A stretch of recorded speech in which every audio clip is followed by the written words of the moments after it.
So now to Pittsburgh. It's raining there. From Three Rivers Stadium in Pittsburgh, it's time for Steelers 76. Pro football action with the world champion Pittsburgh Steelers. I'm Jack Fleeming, along with Myron.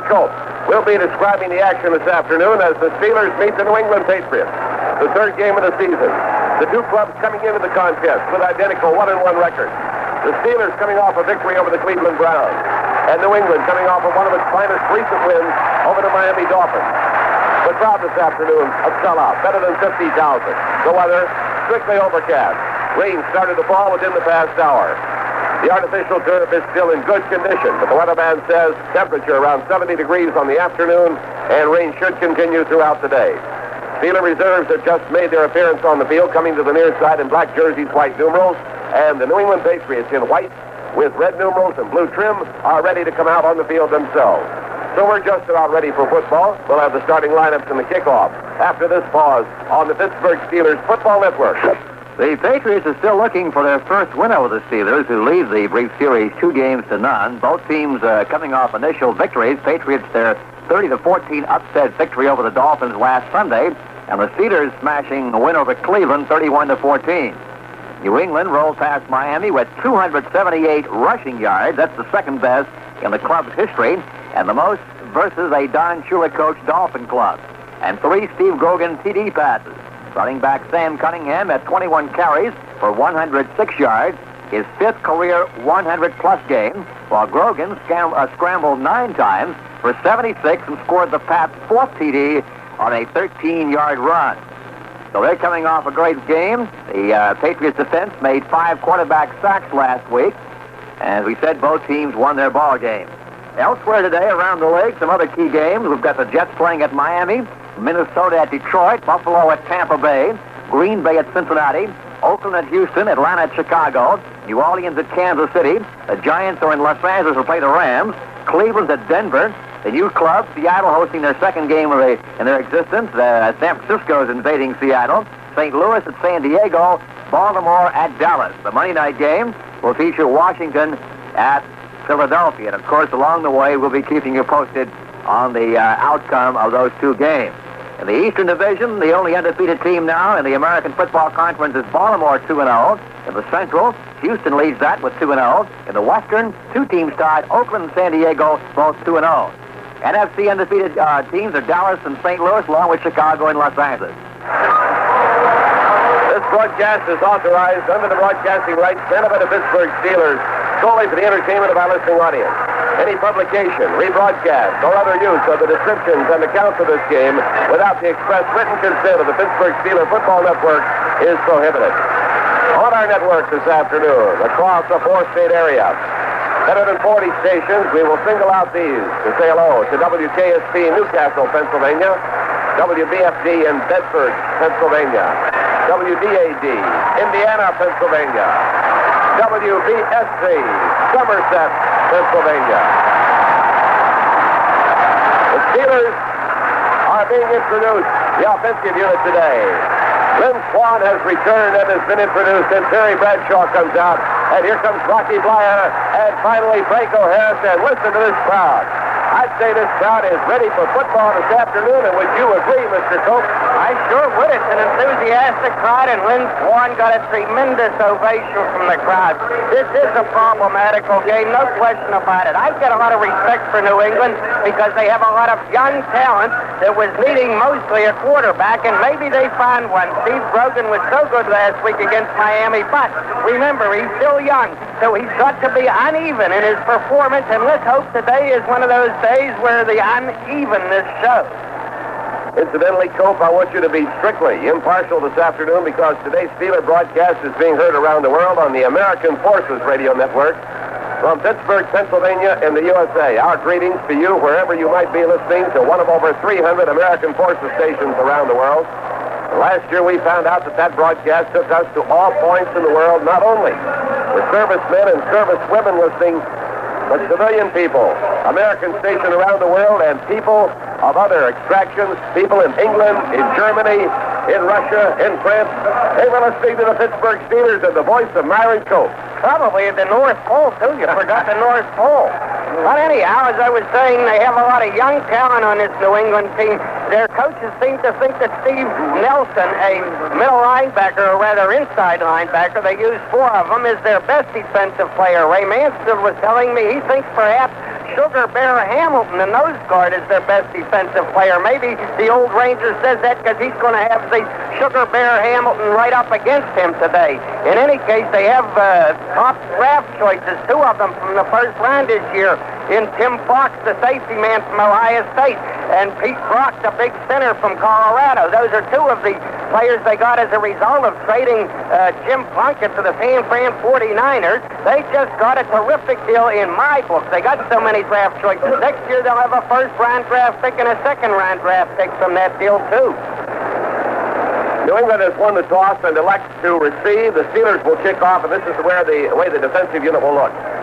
In the forward wall, L.C. Greenwood at left end in his 8th year out of Arkansas A&M. At left tackle, Joe Green, 8-year veteran from North Texas State. At right tackle, Ernie Holmes in his 5th season, Texas Southern. At right end, Dwight White, 6-year veteran from East Texas State. The linebackers on the left side, Jack Ham, 6-year man from Penn State. In the middle, Jack Lambert in his 3rd year from Kent State. On the right side, the defensive captain, Andy Russell, in his 12th year from Missouri. The left cornerback, J.T. Thomas, 4-year veteran from Florida State. On the right corner, Mel Blunt in his 7th year from Southern University. And the safety men, Mike Wagner, 6-year veteran from Western Illinois. And Glenn Edwards in his 6th year from Florida A&M. Offensively, for the New England Patriots, the wide receiver, Darryl Stingley, 4-year veteran from Purdue. At left tackle, Leon Gray in his 4th year from Jackson State. The left guard, John Hanna, in his 4th year from Alabama. The center, the veteran Bill Lenkaitis, 9-year veteran from Penn State. At right guard, Sam Adams in his 5th year from Prairie View. At right tackle, Bob McKay out of the University of Texas in his 7th year. The tight end, Russ Francis, 2-year veteran from Oregon. The running back, Andy Johnson in his 3rd year from Georgia. Sam Cunningham, 4-year veteran from Southern California. The quarterback, Steve Grogan in his 2nd season from Kansas State. And Marlon Briscoe, 9-year veteran from Nebraska, Omaha. All right, the New England Patriots have gone deep with Ricky Feature. Don Calhoun and Jess Phillips are the up men. Roy Girella will kick off left to right. The Steelers in black and gold. Here comes Girella, and he kicks it well as he did last week. Coming down a yard deep in the end zone. Feature coming out with the ball over the 5, the 10, running to the right along the 10. Trying to cut upfield outside of the far side over the 15, the 20, the 25, the 30, the 35. He's still going at the 40 and brought down along the sideline at the 45-yard line. Mel Blunt made the tackle. And that young man, Ricky Feature, from Mississippi Valley State, took the ball 1 yard deep in the end zone, made his move to the 10-yard line, went laterally to the far side of the field, got a screen of blockers up the sideline. His return brought it back to the 45. New England in white uniforms, red numerals, and blue trim moving right to left. Marlon Briscoe is the other wide receiver. He is from Nebraska, Omaha. All right, now they use a switch that puts a man into the slot on the shift. Slot left. And the handoff is taken by Andy Johnson, trying to get outside to the right. He's gang tackled along the 45-yard line. Jack Ham and J.T. Thomas led the defensive charge for the Steelers. Now they open with a tricky shift. The Steelers had said they thought they would get nothing unusual. That was a bit unusual because they had 3 men shifting as they split a man right and went into a slot left. Took the ball to the right side, gained a yard at 2nd and 9. You know, they'll use a lot of gimmicks, they will, including something called the Hawaiian Eye, which we'll get into later when we see it. Well, the Hawaiian Eye is nothing but the wishbone with a guy from Hawaii playing the fullback post. Well, then he shifts out of it, though. Here they come in motion to the left. Darryl Stingley with the ball. They draw, rolling right. The quarterback firing downfield, bounces it in front of his target at the 40-yard line. That was Marlon Briscoe. So the first pass, under pressure, thrown by the young man from Kansas State, was short of its target down low. Joe Green had the rush on the quarterback. Now, we've talked to the Steelers this past week, and they denied emphatically that this was a gimmick-type offense, and I pressed them on it because Fairbanks, coming from Oklahoma, and having come up with that wishbone and nicknaming it the Hawaiian Eye, I said, they're going to use a lot of gimmicks. Jack Ham said, no way. We'll see. Flanker right, split end to the left, and a slot back wide to the left. They spread them. They've got receivers out there. Grogan back in the pocket. Throws to the backfield. Coming out of the backfield, Sam Cunningham at the 45 goes over the 50 and down to the 47. Now, this has been their tendency. This has been their tendency throughout the season. Johnson and Cunningham are their leading pass receivers. And so Cunningham, coming out of the backfield after they had completely flooded the area downfield, took that pass, advanced it to the Steeler 47-yard line. Not enough for a first down. It is 4th and 2. The Steelers were clearly looking for the toss to Andy Johnson, a running back who is their prime receiver. And Cunningham being the only man in the backfield, they didn't think they'd send him out for the pass, but it was a clever play, yet not enough for the first down. All right, the New England Patriots are in front formation. Mike Patrick standing at his own 38-yard line. The kick will carry right to left. And here's his punt. High and spiraling. And coming down over the head of the receivers and into the end zone. Bounce back out of the end zone. Fair catch called for at the 5-yard line. We had two Quindella playing downfield. And the ball carried into the end zone by about a yard and bounced back out. And that was a very close play. Had that ball hit, say, about a foot out of the end zone and bounced back, they would have been in deep trouble. So it is the touchback gives Pittsburgh the ball at the 20-yard line. 1st and 10. We'll check over this offensive unit for you. Frank Lewis is back in action today at wide receiver. Lynn Swan is in the slot to the left. Lewis is wide to that side. And we've got Blyer pulled up as a wing back to the right. A double wing formation. He gives to Franco, galloping off the right side of the 25 to 30. And brought down at the 32-yard line on the near side of the field. The tackle made by Jim Fox, the free safety. He's a youngster, a rookie from Ohio State. And they sent Franco off the right side, and running beautifully, he brought it up to the 32-yard line, the initial first down of the ball game. Frank Lewis is a wide receiver. John Cole at left tackle. Sam Davis at left guard. Ray Mansfield at center. Mike Webster at right guard. Jerry Mullins at right tackle. Randy Grossman, the tight end. Gordon Gravel is out of there today, and Jim Clack is out with injury. Slot left for the Steelers. Bradshaw flips it into the left flat. Ball taken by Lewis, and Lewis gets back to the 35-yard line, and that's as far as he could go. Frank Lewis taking about 3 steps back, holding out in the left flat area. The quick shot out there from Bradshaw. He came up to the 35-yard line, knocked down by Julie Adams and Prentice McRae on the far side of the field. And he was doing well to make a couple of yards on that because Prentice McRae had the shot at him. Could have nailed him for a loss. Frank managed to outstep him and get a few before McRae brought him down. All right, the Steelers at the 35-yard line. 2nd down and 7 yards to go. From the I formation, the pitch back to Rocky Blyer, the tailback. He drives to the right, comes up over the 40, and onto the 42-yard line. He's very close to a first down. That time running out of the I and pitching the ball to Blyer, and they got good blocking to the right side before Steve Zabel, the left side outside linebacker, and Bob Howard made the tackle. Now in the 3-man rush, Tony McGee has been replaced by Mel Lunsford from Central State. The nose tackle is Ray Hamilton, 4-year veteran from Oklahoma. Julie Adams, the right end, if you want to call it that. The left side outside linebacker is Steve Zabel. On the left, the inside linebacker, Steve Nelson. Sam Hunt and Steve King round out the linebackers. 3 Steves and a Sam. Tight formation. They need short yardage for a first down. Sending Franco to the left. Cuts back over the 45. He drives to the 50 and goes to the New England 49-yard line. Now tight ends that time, looking for the short yardage. They sent Franco to the left, and then he made a move to the outside, cut forward, and found running room down over the 50, fought his way to the New England 49-yard line, and it is a first down. That's number 2 for the Steelers. 50 running by Franco. Once he ran the hole, he broke a tackle by defensive end Mel Lunsford, who was in there in that 6-man front on that short yardage play. All right, it is first down and 10 yards to go for the Steelers. No score in the ball game. Very early in the first quarter at Three River Stadium. Hand off to Blyer. Blyer gets a good block, cuts inside of it, comes down over the 45 to the 43-yard line. Sam Davis blocking in front of Rocky Blyer. Cleared a man out of there, and Blyer cut inside. And the tackle was made by Mel Lunsford and Sam Hunt after the ball had been advanced to the New England 43-yard line. They're keeping it covered today because of the rain. A gain of 6 yards, 2nd down, and 4 yards to go. Swan and Lewis are the wide receivers. Harrison Blyer, the running backs. Grossman is the tight end. That completes the offensive alignment. This time we put Lewis in the slot to the right. Swan is split right. A double wing with Blyer, the wing back to the left. Handoff, rather pitch back, goes to Franco. He's running outside of the left, turns the corner at the 40, goes down to the 35-yard line. John Cole pulling and throwing the key block. And they're eating up the New England defense going to the outside, running away from that straight up the middle and going to the outside. And that time from a double wing formation with Lewis in the slot to the right and Flyer in a wingback position close left. They ran to the left and Franco down for the first down. And it was Mike Haynes, the rookie cornerback, whom John Colt wiped out of the play, took him to the outside so the runner could cut inside. First down, 10 yards to go at the 35. Bradshaw rolls right. Here he comes to 35 to 30, heading outside, and he makes it at the 25-yard line. Terry Bradshaw on a rollout play to the right side. Headed downfield to the sideline. Steve Nelson crowded him out at the New England 25-yard line. A first down for the Pittsburgh Steelers.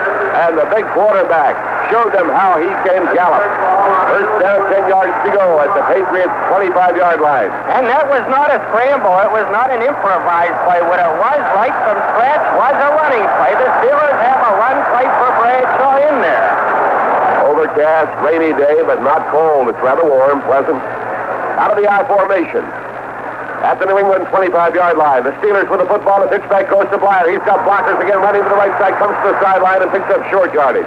Just simply ran out of space around the 22 or 23-yard line. Dennis McCray made the stop on him. And McCray is a three-year man from Arizona State. Let's look again at that defense. We didn't complete it. Steve Zabel, the left outside linebacker. Steve Nelson, the left inside linebacker. Sam Hunt, the right inside linebacker. And Steve King, the right outside linebacker. Four linebackers in a 3-4 defense. Bob Howard on the left corner is from San Diego State. Mike Haynes, a rookie on the right corner from Arizona State. Strong safety is Prentice McCray. And the free safety is Tim Fox. All right, now we've got a double slot to the left. Flyer and Swan are in the slot, and the ball is handed off for a straight-ahead drive by Franco down to the 20, maybe to the 19-yard line. And Pittsburgh is doing some different things. That time with both Flyer and Swan in the slot to the left, set up wide by Lewis out in the same direction to the far side of the field. And what happens, they send Franco straight ahead. He's down to the 19 with a tackle made by Richard Bishop. And the Steelers on this drive 4 times have swept the left side of the Boston defense, the New England defense. They were successful with it the first 3 times. I think they have something there to work on, obviously. Phenomenal the way they've done it. Back goes Bradshaw, looking, firing. There's the target, Randy Grossman at the 5-yard line. Randy coming straight down, and the clock at the 5-yard line was the target, and he took it and was brought down on the play by Mike Haynes. They will spot it at the 6-yard line. Randy Grossman, the 3-year veteran from Temple University, getting the catch for the Pittsburgh Steelers. And Happy New Year, Randy Grossman. He started his 3rd straight game. Chuck Noll refuses to call Randy a starter, but he started this game as he did the previous 2, and he's off to a nice New Year. First down at 6 yards to go for the Steelers, shifting into the I formation. Swan to the right. Lewis to the left. Pitch back goes to Blyer. Finds the opening, slides through it over the right side, goes off tackle, inside the 5, down to the 4. They gang up on him. Sam Hunt was at the bottom of the play. And now we come on with Larry Brown, a second tight end. We bring in Ray Penny, the rookie from Washington. Lewis and Swan are coming off the field. So right now it is second down and 4 yards to go. And the Steelers are at the New England 4-yard line. Clock turning with 7:46 to play in the first quarter. We're lining up with Mullins tight to the left. We've got Brown tight to the right, and Grossman is the wingman to the right side. Give us to Franco, going outside to the left. Franco's trying to make it. Franco's into the end zone. Franco has scored a touchdown for the Pittsburgh Steelers with the 2 tight ends and a perfect blocking screen to the left. Franco Harris goes outside. He was untouched. Mike Webster threw a big block for the big running back from Penn State. Franco Harris gallops into the end zone. And the Steelers are on the board with 6 points, taking a 6-0 lead over the Patriots. And the man whom Mike Webster knocked out of that play was Prentice McCray, the defensive back. And I mean to tell you, Webster exploded him. Walden is the holder at the 10-yard line. Jarrella, the kicker. The goalpost to the right as we view the ballgame for you at Three River Stadium. Roy Jarrella has kicked for the extra point. High enough, long enough, good enough. The score is 7-0, and we'll be right back. That was Franco's 3rd touchdown of this young season, and he is among, as usual, the leading scorers. Rucker of Cleveland has had 4 touchdowns all in receptions for 24 points. He leads the AFC in the scoring. Brett Harris now has 3 touchdowns and, of course, 18 points, all via the ground. Leading passer is Stipe of Cleveland. He has 22 completions out of 44 for 276 yards, the most yards through the air in the AFC.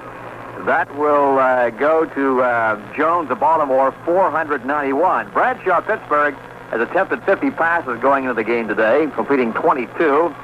Completion percentage of 44% for 330 yards. Grogan of New England, 28 out of 49, 57.1 for 345 yards.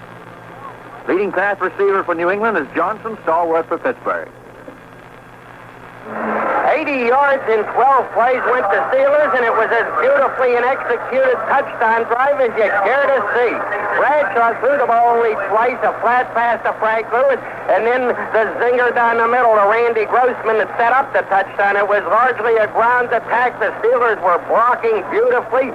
They're underway here with a 7-0 lead in the first period.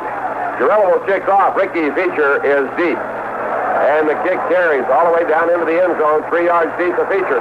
Here he comes out over the 5, the 10, coming to the right over the 15, the 20, and is caught and brought down as he crosses the 20-yard line. The tackle made by Jack Delaplane, the rookie from Salem College. So Delaplane becomes an adept headhunter and brings him down at the 22. We talked to Randy Grossman this week about his disappearance from that power formation. He had disappeared in the 2 tight end situation, and they're going to other looks, and they were using Frenchie Fuqua as the wingback, and he explained they try constantly to change that personnel to give it a different look, so the different teams will see something they haven't expected. Inside handoff to Sam Cunningham, and Cunningham gets nothing but short yardage, maybe a couple of yards, as he hits up the middle. Steve Furness made the tackle. Now take a look at Cunningham, who is in his 4th year out of Southern Cal. And he was doing some running out there when Lynn Swan was catching passes. Cunningham came into this game as the leading rusher for the Patriots. 35 attempts, 162 yards, coming into the ball game with a 4.6 average. Grogan was second with 90 yards, 8.1 average. All right, this time they're wide left in a slot, sending a running back in motion. Don Calhoun in the ball game, going to the right to pitch out, goes to the left side. Carried by Andy Johnson. He's hit at the 25, fights his way forward, maybe to the 28-yard line. They put the floor of the play to the left. Picked up a blocker with a man in motion, pitched the ball out. And they carried the ball up to the 28-yard line. Jack Ham made the tackle. It's going to be 3rd down now, and about 4 yards to go. The Steelers had an army of men moving out to the left to meet Johnson. Oddly enough, nobody really hit him. He just stumbled. Otherwise, he might have had a gain, might have found a crack through that army. All right, New England goes into what it calls the Hawaiian eye. That's the wishbone. Now they shift out of it and go into a standard pro formation. That is what they are most likely to do. A fake, play action, pass, Grogan, near side, incomplete at the 39-yard line, intended for Cunningham. Help line of Jack Lambert covering. All right, they line up in what they call a Hawaiian eye. The reason being, Russ Francis, their tight end, is the fullback, the lead back in the wishbone. It has no connection with an eye formation, except that Francis, who played at Oregon, is from Hawaii.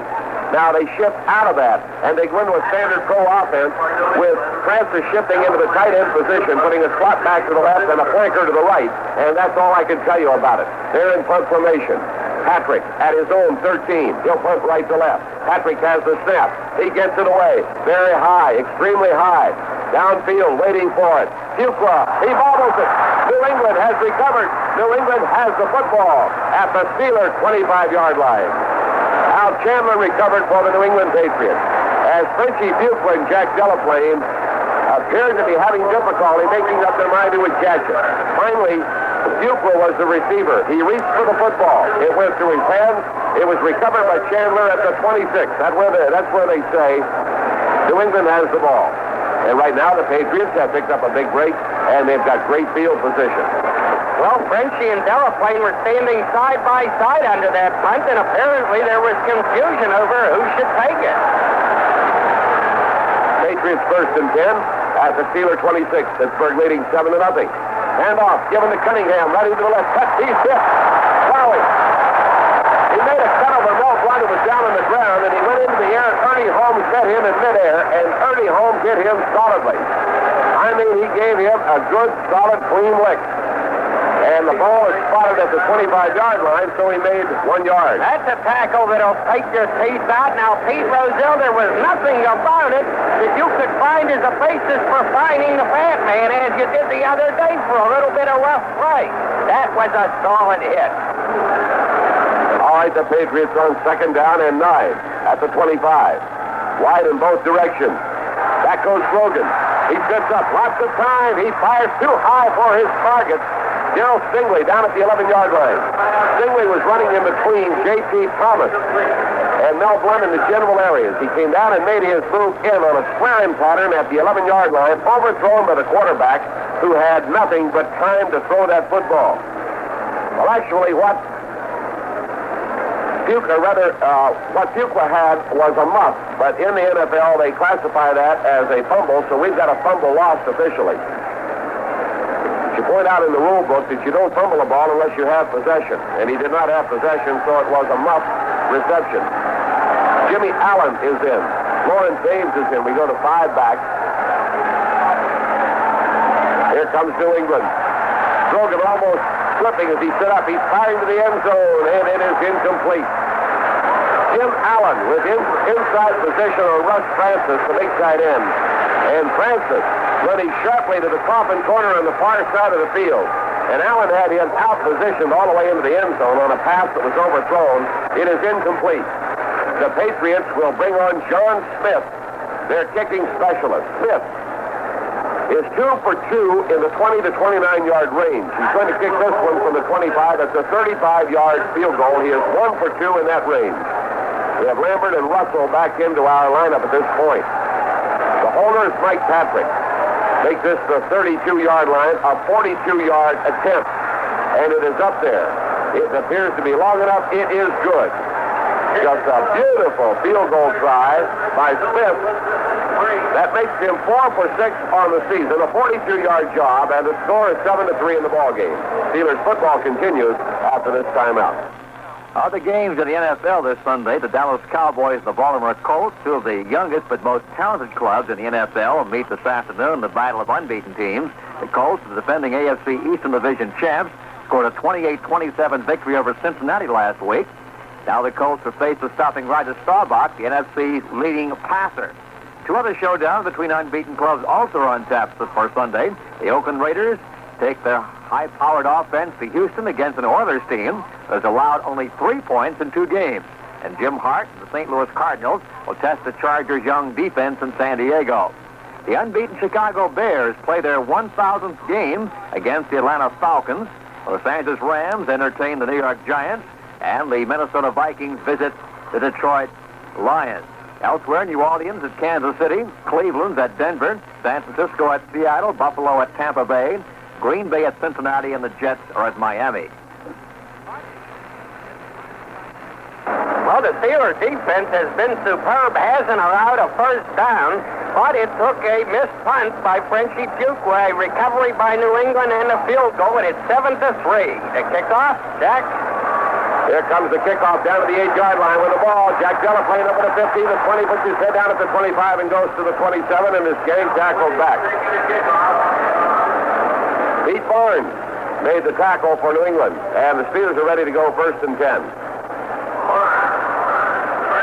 Incidentally, I heard just before this game that Kenny Stabler will not play today for the Oakland Raiders, who are meeting the Houston Oilers down in the Astrodome, a very important game to the Steelers. I can't vouch that that's 100% accurate information. It's sort of a surprise, but that's what I was told. It is 1st down and 10 yards to go. Pittsburgh at its own 27. Slot left. They give us to Franco. Works his way up the right side of the 30. Cuts upfield to the 35 and comes to the sideline at the 37-yard line. The tackle made by Steve Nelson, the left inside linebacker for the New England Patriots. 6'2", 230-pounder. The ball is short of a first down by a yard. A 9-yard gain by Harris, 2nd and 1. We'll be back after this pause on the Steelers Football Network.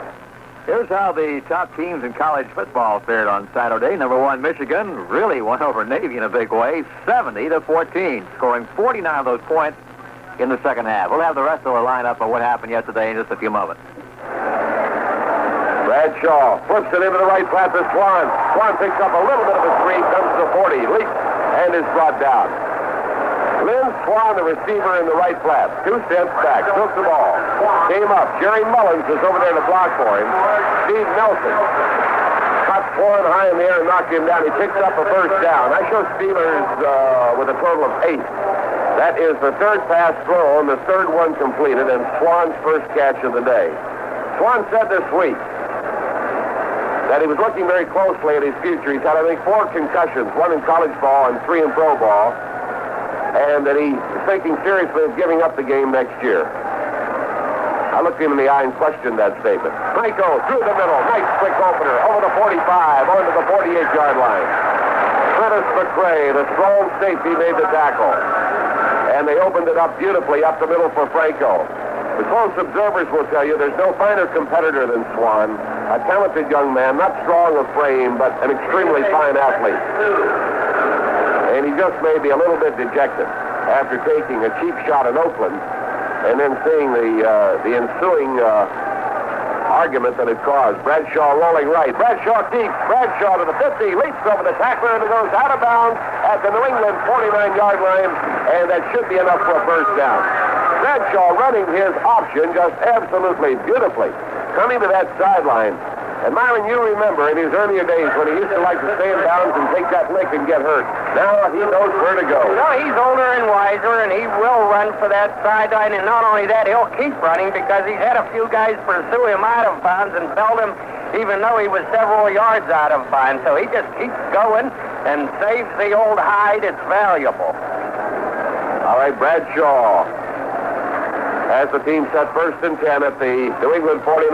Bradshaw is very deep, firing the ball. Look out, there goes Frank Lewis. He can't get to it. Down at the 9-yard line, Lewis was being covered step for step by Mike Haynes, the right cornerback. And Lewis was fighting to get there but could not. Gentlemen, something has happened in this ball game we haven't taken note of. The Steelers have been scored upon in the first quarter for the first time since the New England Patriots did it in 1974. 3 points in the first period. That's the first time it's happened. And if you've just joined us, we just have 2 minutes and 27 seconds remaining in the first period. The Steelers are on top, 7-3. Louis Kreck has been watching that trivia statistic week after week, and it slipped up on him here this afternoon. Well, change it to they haven't allowed a touchdown in all That's that right. time. No touchdowns in the first quarter. 7-3, Pittsburgh. Steelers at the New England 49, double wing formation. Pitch out to the left side to Franco. He's got blockers. They can't help him. He loses the football. It's down on the turf. And New England has recovered. Franco was not hit. He was simply maneuvering, and the ball got away from him. See if we can tell who was on it. It was Bryce Haynes, the right cornerback. 2 blockers were working out there, John Kolb and Sam Davis. And somehow or other they failed to break down the defenders. And they came at Franco, and as he moved to get away, the ball squirted out of his hand. New England recovers, and the turnover gives the Patriots good field position once again at the Steeler 44. Actually, Franco outmaneuvered Haynes, but as he went by him, Haynes reached out and poked the football away and then recovered it. At the 44-yard line. Handoff taken by Sam Cunningham, and he hits into the middle for about a yard. Joe Green and Jack Lambert make the tackle. Go to second down and 9. 80 yards, second down and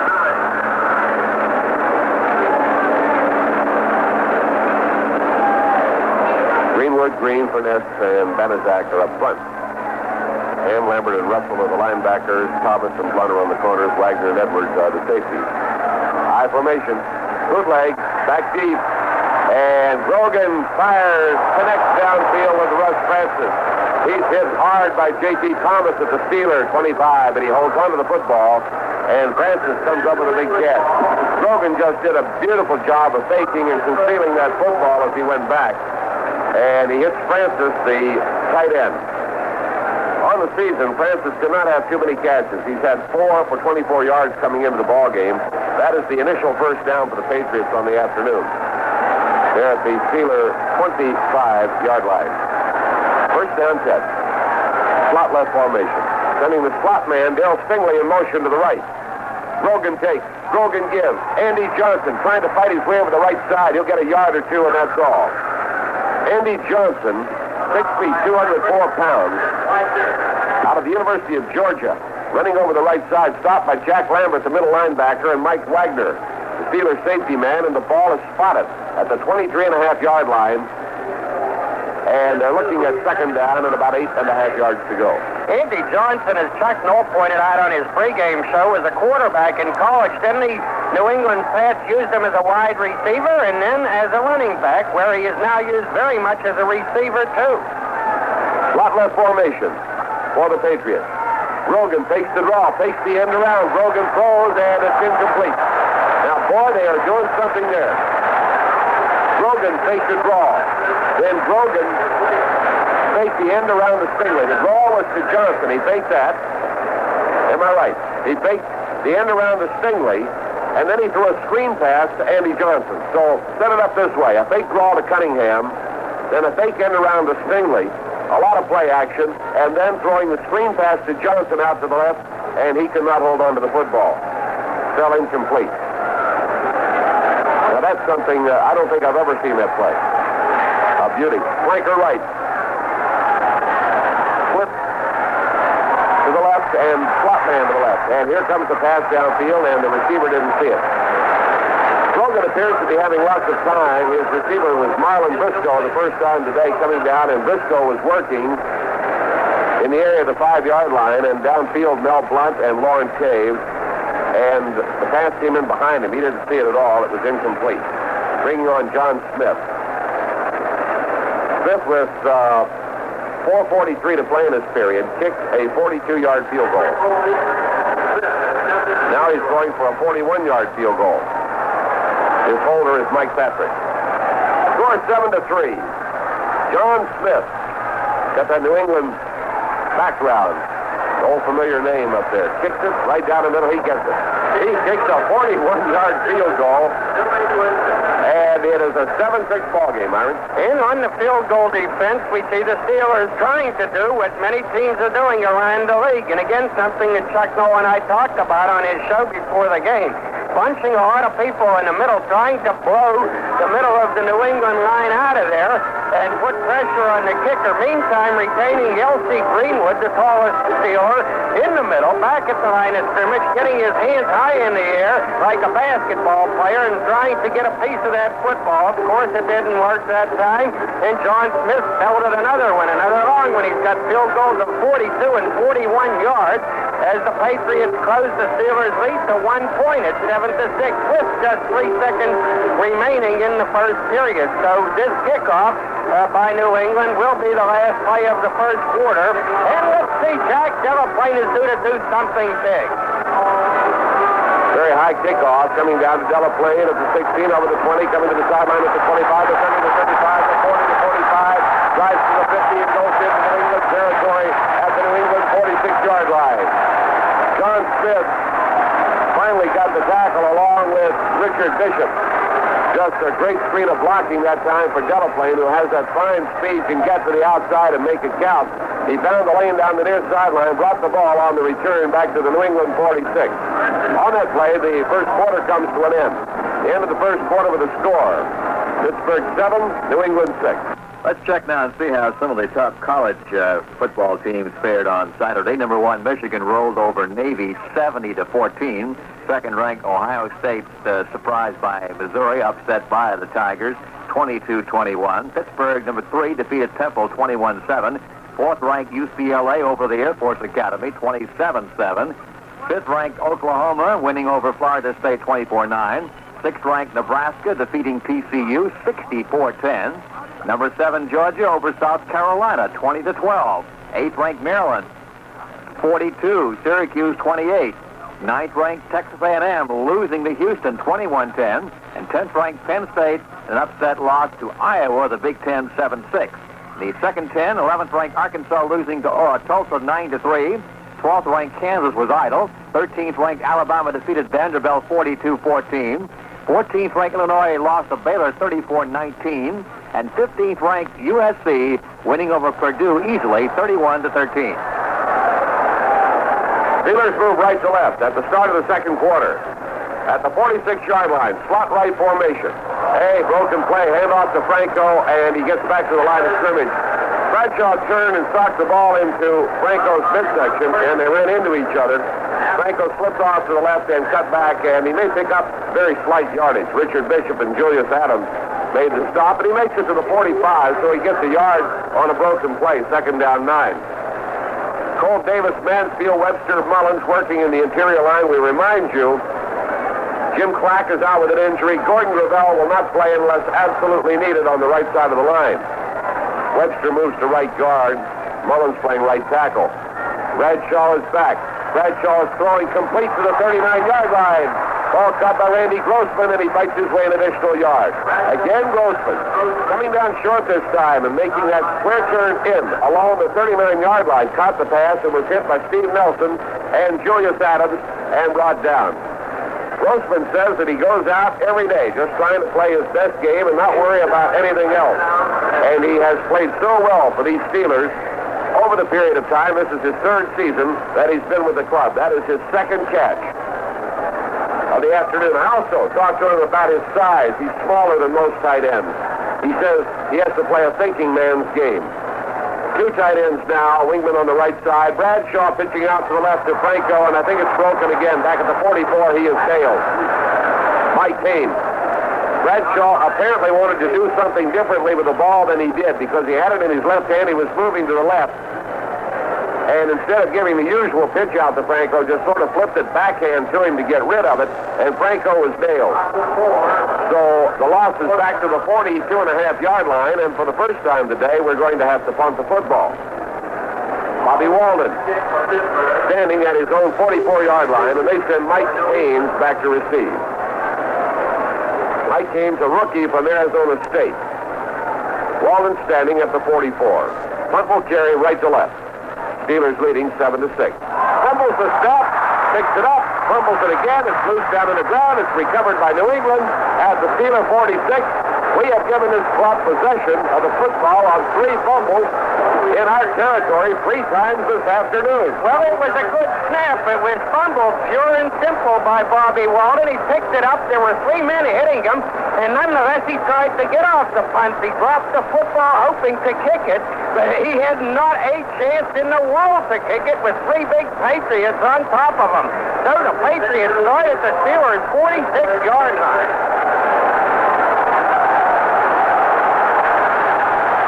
First down 10 there in the I formation, setting their flanker in motion short back to the left, and giving the pitch back to Don Calhoun, and he has fumbled the football, picked up by Jack Coleman over the 45, the 47, the 35, the 30 on the sideline. He is pushed out of bounds at the New England 22-yard line by Darrell Stingley. So the turnover pops right back into the ball game. They pitch the ball to Don Calhoun. Calhoun moving with the football. Lost control of it, scooped up by Jack Lambert. And Lambert turned and came down the near sideline. J.T. Thomas made the hit on Calhoun. Lambert carries the ball all the way down to the New England 22-yard line, where it is first down 10. Darrell Stingley made the tackle.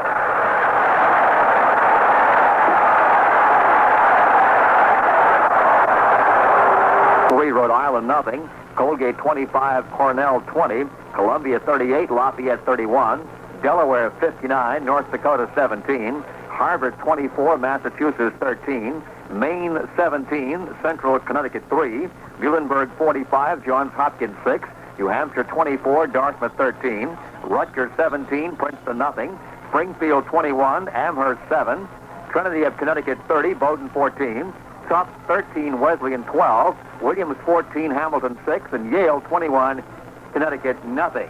In the South, Auburn 38, Tennessee 28, Bucknell 16, Davidson nothing, the Citadel 17, Furman 16, Duke 21, Duke 21, Virginia 6, East Carolina 20, William & Mary 19, and Florida beat Mississippi State 31-30. Last week against the Cleveland Browns, Roy Girella hit the football as well as he ever has in his life. He said so himself. He was just hitting it so flush that he himself was amazed. Now he's kicked a 32-yarder, and perhaps Roy is staying right in that groove. Right now he's teeing up the football, and if he does as he did last week, it'll end up somewhere deep in the end zone. Girella started to move forward and stopped. He'll kick off right to left. And he kicks it pretty good. Down to the goal line, taken on the run over there by Ricky Beecher. Steps back to the right, along the 10, up to the 12, and he's nailed. Reggie Harrison got him along with Jack Delaplane. Harrison and Delaplane caught him at the 12-yard line. Took it on the far side of the field and came up to the 10 and then came back to the right. They give him the 12 and a half, and it's first down 10. On the opening kickoff of the ball game, Beecher managed to sweep around Jack Delaplane and make it to the sideline and return the ball clear out to the 45. But on two subsequent kickoffs, Jack the hydroplane Delaplane, working in a right lane, mind you, was down there both times to stop Ricky Beecher. Flanker left, split end to the right. White set in the backfield. And the delayed handoff goes to Cunningham, and Cunningham has lost the football, but it was dead. He was nailed and brought down by Jack Lambert and Jack Ham. The crowd is booing that the ball was dead. Gain of 1 yard. The two clubs have each averaged a little over, slightly over 200 yards rushing in their first two games. New England, I think, realizes it's going to have difficulty coming up the middle on the Steelers. Flag on the play. Roll out. Grogan to the right side. He's scrambling. Now he's running. Trips. He dives forward and goes down at the 12-yard line. Grogan chased out of the pocket, scrambling to the right, started to come forward and dived back to the 12. We had a penalty marker down on the play. Pittsburgh was offside. Joe Green and Jack Lambert covered the quarterback as he dived with the football. So a 5-yard penalty against the Pittsburgh Steelers.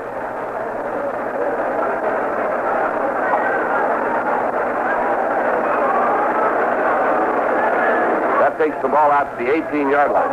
Well, Joe Green was coming from Grogan's left and L.C. Greenwood from his right. They were about to make a sandwich out of him. So Mr. Grogan did the smart thing and he put his nose in the turf.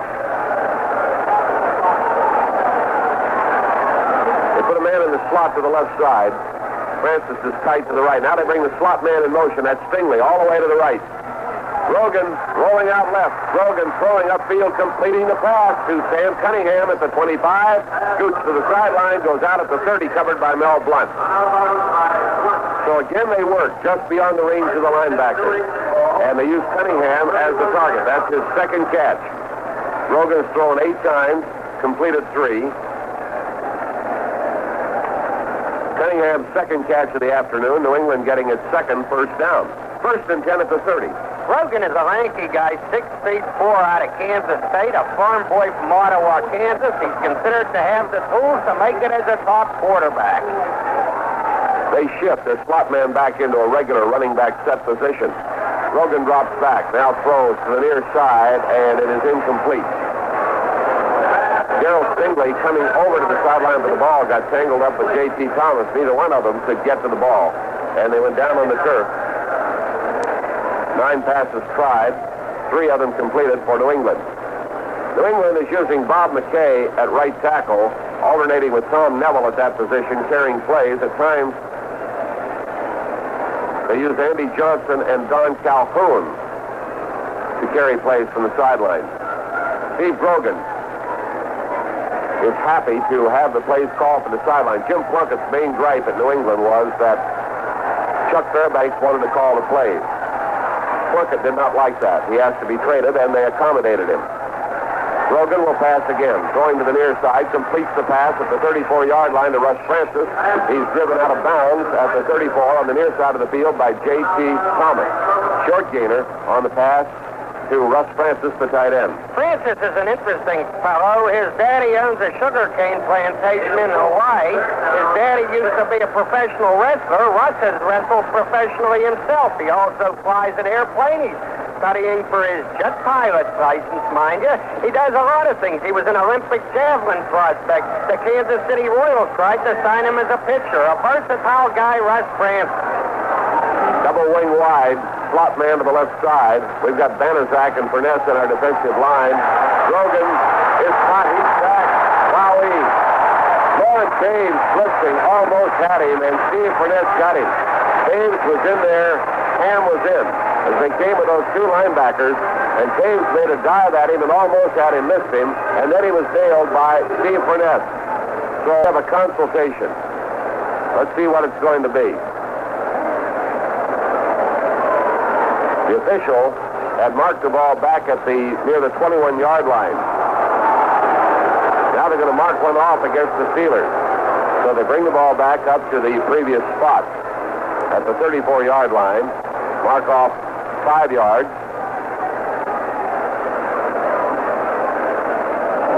We get defensive holding. That's an automatic first down. New England getting its third first down. Steelers a 5-yard penalty against them. New England 1st and 10 at the Patriots 39. And that wipes out the first sack of the football game. Lawrence Hayes was really coming. He didn't get the quarterback. Furness did, but it was Hayes' blitz that really shook them up. New England moving left to right, trailing 10-6. Grogan is back there, firing downfield, and it is incomplete. Wowee, at the Pittsburgh 27. Mike Wagner doing a great job on Russ Francis. Francis was right there, the ball was right there, but Mike Wagner was right there. 6'1", 200-pounder from Western Illinois, a 6-year veteran, and he covered the play perfectly. That would be the 11th pass tried by Grogan. And in my binoculars, I could just about see Mike Wagner breathe a sigh of relief. He just managed to get a hand in there on that football. That ball was thrown right on the mark. They send Marlon Briscoe to the left to the far side. They flank Darrell Stingley to the near side. Francis is the tight end. Now they send their wide man in motion, and they give it on the end around a double reverse. The ball being carried by Stingley to the far side. He's hit by Mel Blunt at the 40-yard line. Handoff went to Andy Johnson. In the meantime, Stingley in motion right to left took the ball on a double reverse from Johnson to the far side of the field. He carried it to the 40-yard line where he was nailed by Mel Blunt. So it is 3rd down and 9. Holmes and White are back in, replacing Furness and Banaszak. Now we make another switch. Green coming off, Lambert coming off, Russell coming off. And we load it up with pass defenders. Jimmy Allen is in there. Ham and Taves are the only two linebackers. With 4 men set for the rush and 5 defensive backs. On 3rd and 9. Grogan is deep. Flag goes down. Grogan comes to the right, throws, and the pass is incomplete. Francis caught the ball, and Francis was being attacked by Mike Wagner on the tackle. And Francis lost control of the ball. It's incomplete. A holding call against the New England Patriots. 4th down play coming up. Steelers just may give him a shot. Nope. They're going to decline it. Holding is declined. And they want New England to give up the football, and they send Delaplane and Fuqua downfield. And that brings on Mike Patrick, their punter.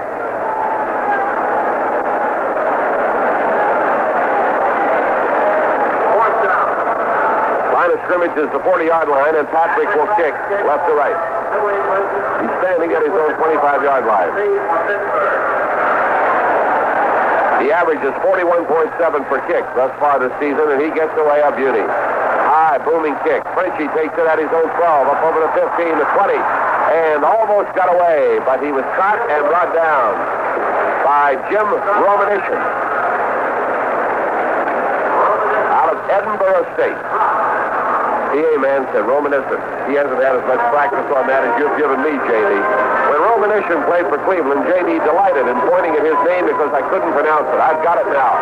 So the guy from Edinburgh made the tackle. Timeout in the ball game. We'll be right back. Continuing our rundown of college football from Saturday, we left off in the South. Florida A&M 24, North Carolina A&T 22. Georgia Tech 24, Clemson 24 tie. Kentucky defeated West Virginia 14-10. It was Louisville 37, Drake 34. A tie between NC State and Michigan State 31-31. Richmond blanked VMI 43-0. It was Southern 7, Prairie View A&M 6, and Tennessee Tech 24, Murray State 7.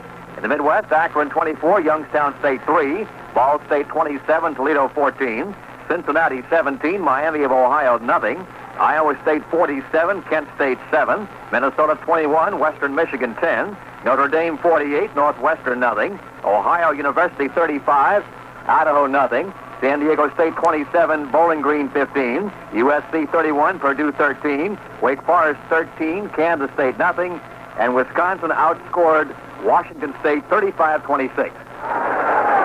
Steelers first and 10 at their own 22.5-yard line. Bradshaw hands it off with straight-ahead drive by Franco. He'll get a couple of yards, maybe to the 25. Mel Lunsford and Richard Bishop make the tackle. Lunsford, 6'3", 250 pounds from Central State. Bishop, 6'1", 275 from Louisville. Gain of a scant 2 yards, second down, and a long 8. And we had shown Franco with 57 yards going into this series. The official stats show him with 54. Now we give him another. He's got 55. Okay, that's the way it stands. Bradshaw fumbles the snap. It's loose down on the turf. And New England has recovered. Wowee. At the bottom of the play for the New England Patriots, Steve Nelson appeared to be the recovery man. That is the fourth fumble for the Steelers, the fourth fumble given up, and all of them have been in Pittsburgh territory. We're going to pause for station identification. This is the American Forces Radio and Television Service.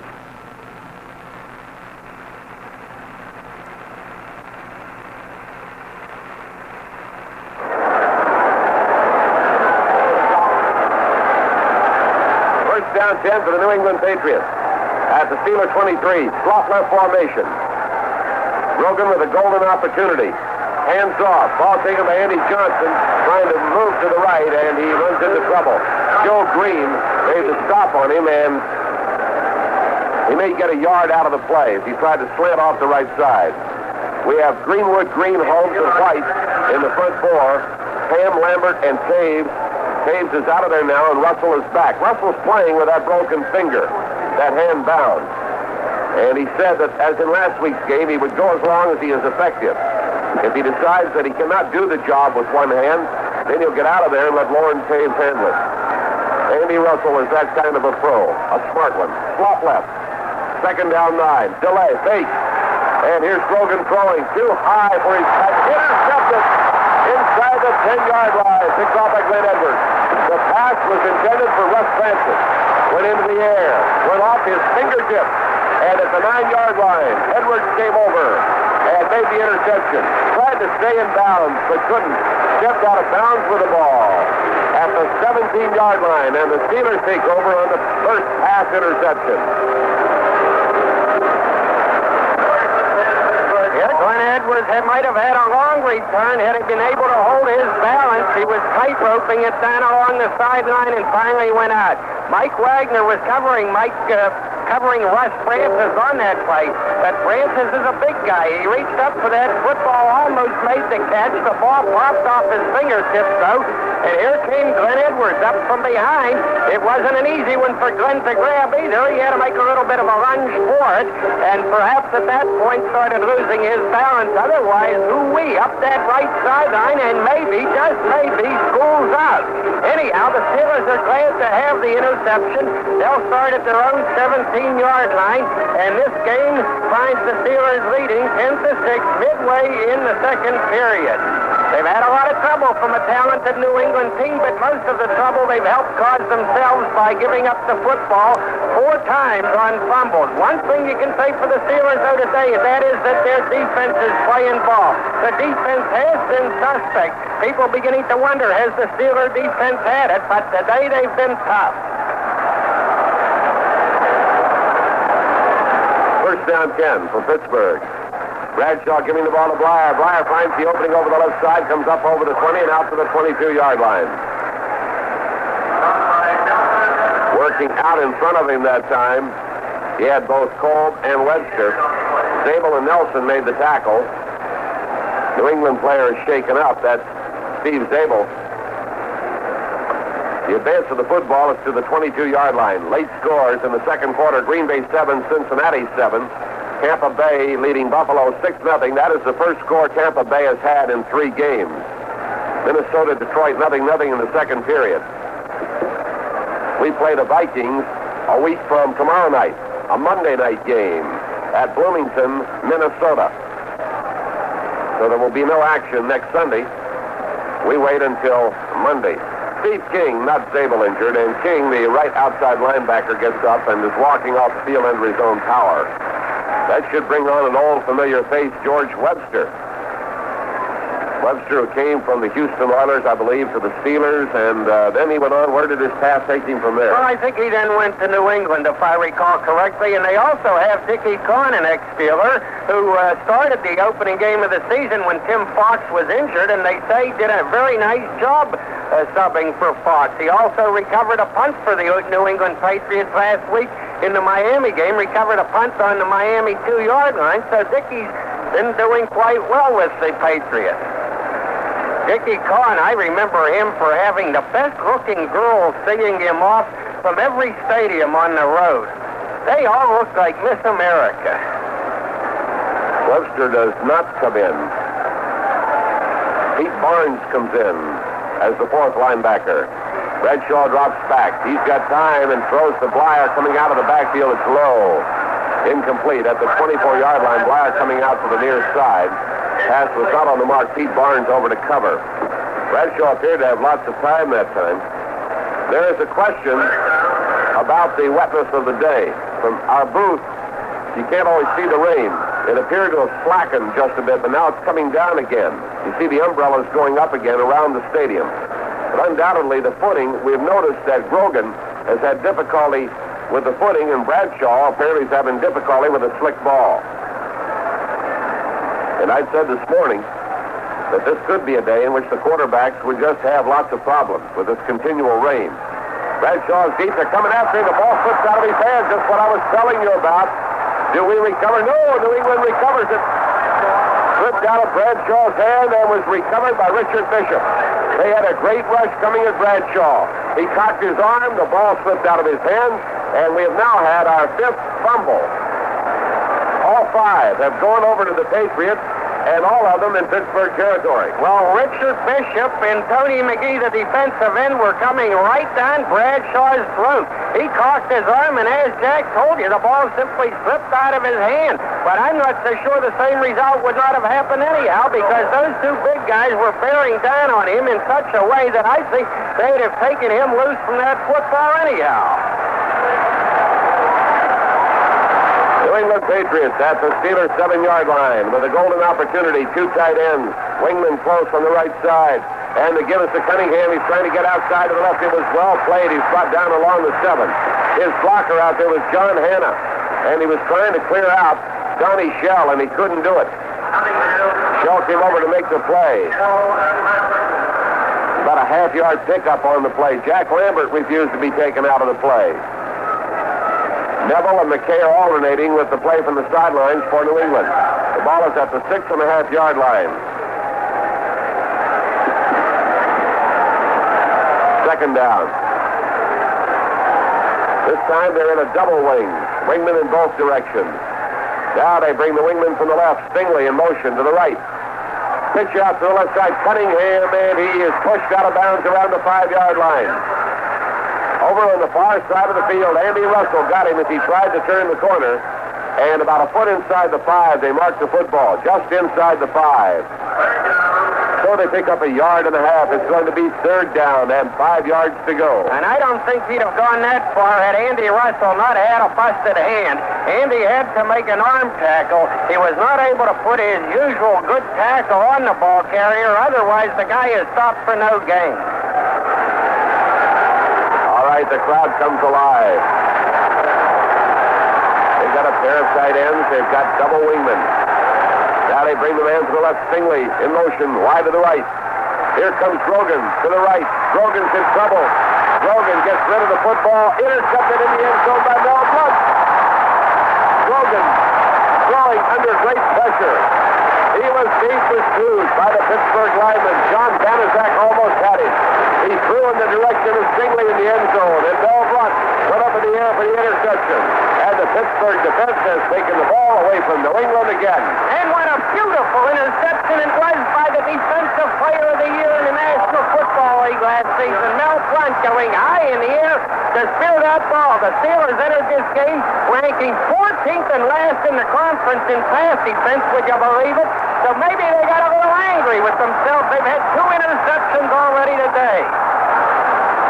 One intercept in the end zone. Now Bradshaw at the 20, hands off to Blyer, running to the right, cuts back upfield, goes over the 25, and down near the 26-yard line. Richard Bishop makes the tackle. Sam Davis pulling and blocking for Blyer. They will spot the ball at the 25, a 5-yard gain. And did Sam Phelps, number 34, Prentice McRae, who I might mention, is taking a terrific pacing from Steeler blockers today. Mel Blunt's second interception of the season. Glenn Edwards had one earlier. It's his third. Steelers, 2nd and 5 at their own 25. They move right to left. We're in the second quarter at Three River Stadium in Pittsburgh. Hand off to Blyer, trying to get outside to the right.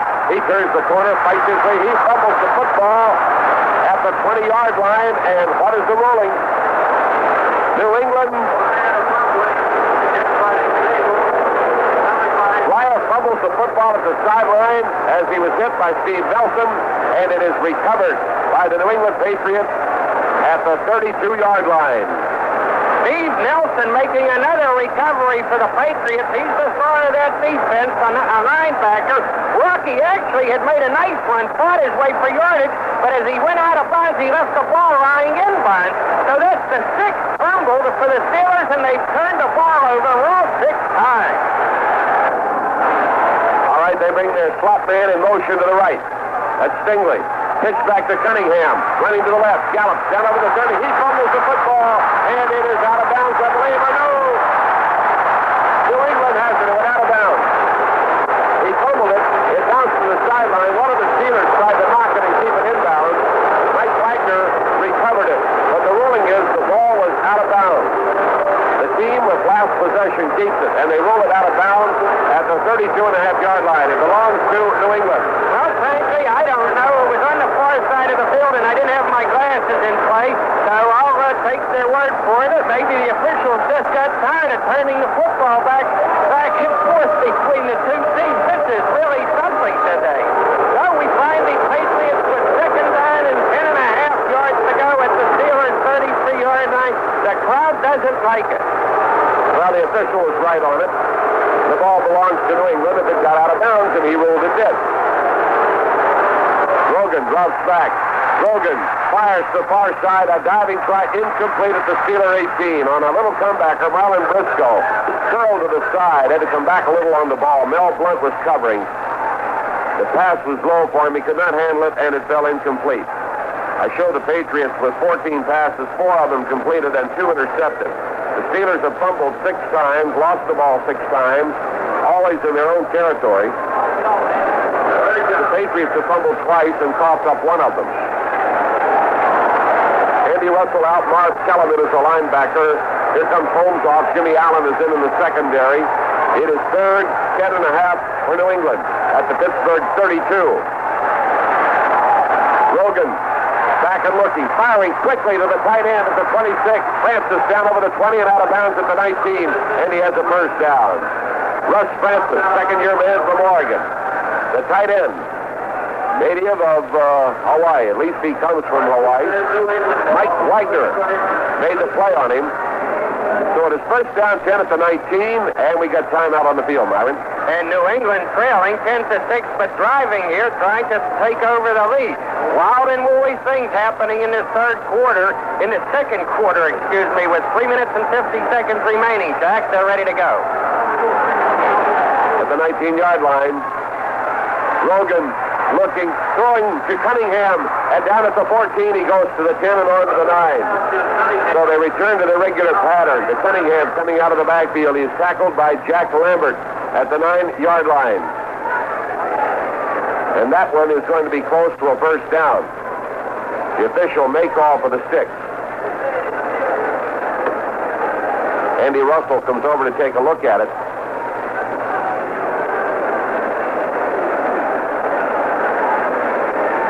And the ruling is a first down. Now that will be number 5 for New England. The 6th pass completed. 3 to Francis and 3 to Cunningham.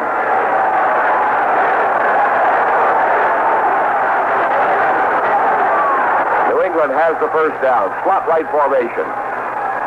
Grogan faking, rolling, throwing, completing the pass to Johnson on the near side, and he'll get only a yard or 2 out of the play as Johnson is driven out of bounds by Jack Ham. Andy Johnson getting his first catch of the day. 7 completed out of 17 passes tried on the day. Coming into the ball game, as we told you earlier, Cunningham and Johnson were their top receivers. Johnson had 8, Cunningham had 6. Cunningham has now caught 3, tying him with Johnson at the top of their pass receivers. Francis is up to a total of 7 receptions. Second down. Play action fake. Rolling left. Grogan pumps, keeps the ball, gets rid of it, and throws it out of bounds. Now there will be no flag, you see. Dwight White had great pressure on the quarterback along with Joe Green. JD's trying to show me intended receivers, and I say there couldn't be any because he almost threw it into the bandstand on the far side of the field. The band isn't even over there. They might have caught it in a tuba. He should be penalized for getting rid of the football. Well, he got rid of it all right. Into the Allegheny Don't River. lecture me. I know it. I agree with you. Bad Dog White chased him over to the sideline and then dumped him very rudely, and he just wanted to get rid of that football before he took the thump from the Mad Dog. Okay, Taves is in there. Allen is in for the Steelers. Lambert and Russell are out. Double wing wide. Now let's see, they got a single setback. Give them a wide slot to the right side. Grogan back. Grogan looking. Grogan throwing, and it is broken up in the end zone by J.T. Thomas, intended for Russ Francis. They had double coverage on him, and J.T. went up in the air and knocked the ball away. And now Francis is protesting. He wants pass interference. So he is getting a word in. What he was saying to the official is Akalakaku Aloha. Myron Akadi. That's probably saying the guy was holding me. Anyhow, it was a heck of a play by J.T. Thomas. A great He play. really had to get up in the air. All right, Smith trying for his 3rd field goal of the day from the 16-yard line, a 26-yard attempt. Patrick, the holder. He's a left-footed sidewinder, and he kicks it. A 26-yard field goal is good. The score is 10-9 in favor of the Steelers. We'll be right back. Let's finish up the college scoreboard from Saturday. We left off in the Southwest. SMU defeating North Texas State 38-31. Texas Tech 20, New Mexico 16. Tulsa 9, Arkansas 3. In the West, Brigham Young 23, Arizona 16. California 31, Arizona State 22. Colorado 33, Miami of Florida 3. Colorado State 24, Wichita State 3. Fresno State 24, Montana State 10. Idaho State 27, Nevada, Reno 22. Indiana 20, Washington 13. Long Beach State 37, Northern Illinois nothing. Nevada, Las Vegas 33, Weaver State 16. Oregon 21, Utah 13. Pacific 21, Hawaii 12. Santa Clara 45, Hayward 19. Stanford 28, San Jose State 23, and Wyoming defeated Utah State 20-3. Kick off to Delaplane at the goal line, out over the 10, the 15, the 20, driving up to the 25. There's a fumble loose. Nope, he's got the football down at the 27-yard line. Delaplane, 27-yard return, and the tackle made by Jim Romanishin. On the return from the goal line out to the 27-yard line. And it is first down 10 for the Steelers. 2:20 to play in the first half.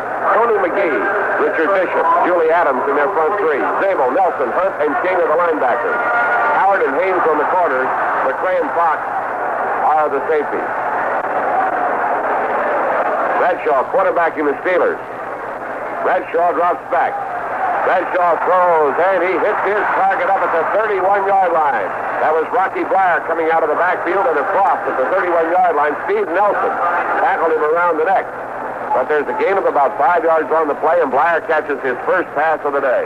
And Bradshaw is now 6 for 8. If he can dispense with the fumble, he's fumbled twice today, why he'll be having a pretty good day. Steelers football continues after this timeout. All the miscues, the turnovers find Pittsburgh today. They're very, very lucky to be leading here with 2 minutes to go in the first half, 10-9. New England very well could have scored 3 touchdowns plus a couple of field goals and be way out in front. Other games underway at the end of one period. Minnesota leads Detroit 6-0. Minnesota will meet the Pittsburgh Steelers a week from this Monday. Here's a surprise. First period, one of the expansion teams, the Tampa Bay Buccaneers lead Buffalo and O.J. Simpson 6-0. Tampa Bay 6, Buffalo nothing at the end of one period. In the second period, all tied up, Green Bay 7 and Cincinnati 7. For the first time since 1964, the New York Yankees were able to enjoy the taste of victory champagne Saturday night. The Yanks finally clinched the American League East title with the help of Louis Tiant and the Boston Red Sox. The Yankees won an afternoon game from the Detroit Tigers by 10-6 score as Thurman Munson and Chris Chambers homered. That clinched at least a tie for New York, but their magic number at 1. Okay, the Steelers have 2 minutes to march downfield and perhaps get a score if they can hold on to the football. They're only 4 away from the all-time Steeler 2 away from the all-time Steeler fumble record. J.D. Fogarty tells me. Second down 5 at the 31-yard line. Back goes Bradshaw. He's deep. Bradshaw throwing. Randy Grossman wants it, but it's broken up at the 45-yard line. Coming over, 2 men. Dennis McCray got his hand on the ball, and Steve Gingrich came in behind. And the pass is broken up on a neat defensive play. We are a little off. We have either 6 of 9 or 5 of 8 passing for Bradshaw. We'll check that out at halftime. No problem. But I show Lewis with a catch, Grossman with a pair of catches, Swan with 1, and Blyer with 1.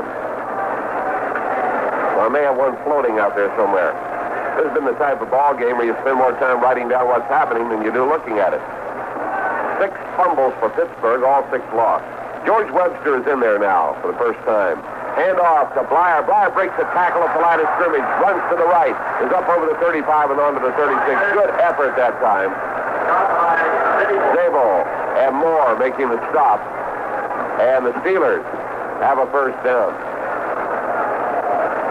Or do they? Well, they're short. At the 36-yard line. They're about a half yard away from the first down. That brings on Bobby Walden. It's that kind of an afternoon. The Patriots have scored on 3 field goals. It's a 10-9 ball game. Bobby Walden standing at his own 22-yard line. He's had his share of trouble. He must have snapped, tried to pick it up, and that was one of the fumbles. Walden at his own 23 now. Gets the snap and gets the punt away to the near side.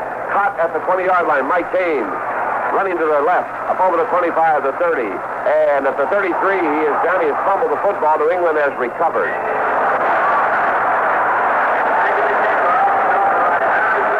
Little byplay down on the field. Reggie Harrison made the tackle, along with Johnny Fuqua. And they are ruling that was a dead ball. That was not a fumble.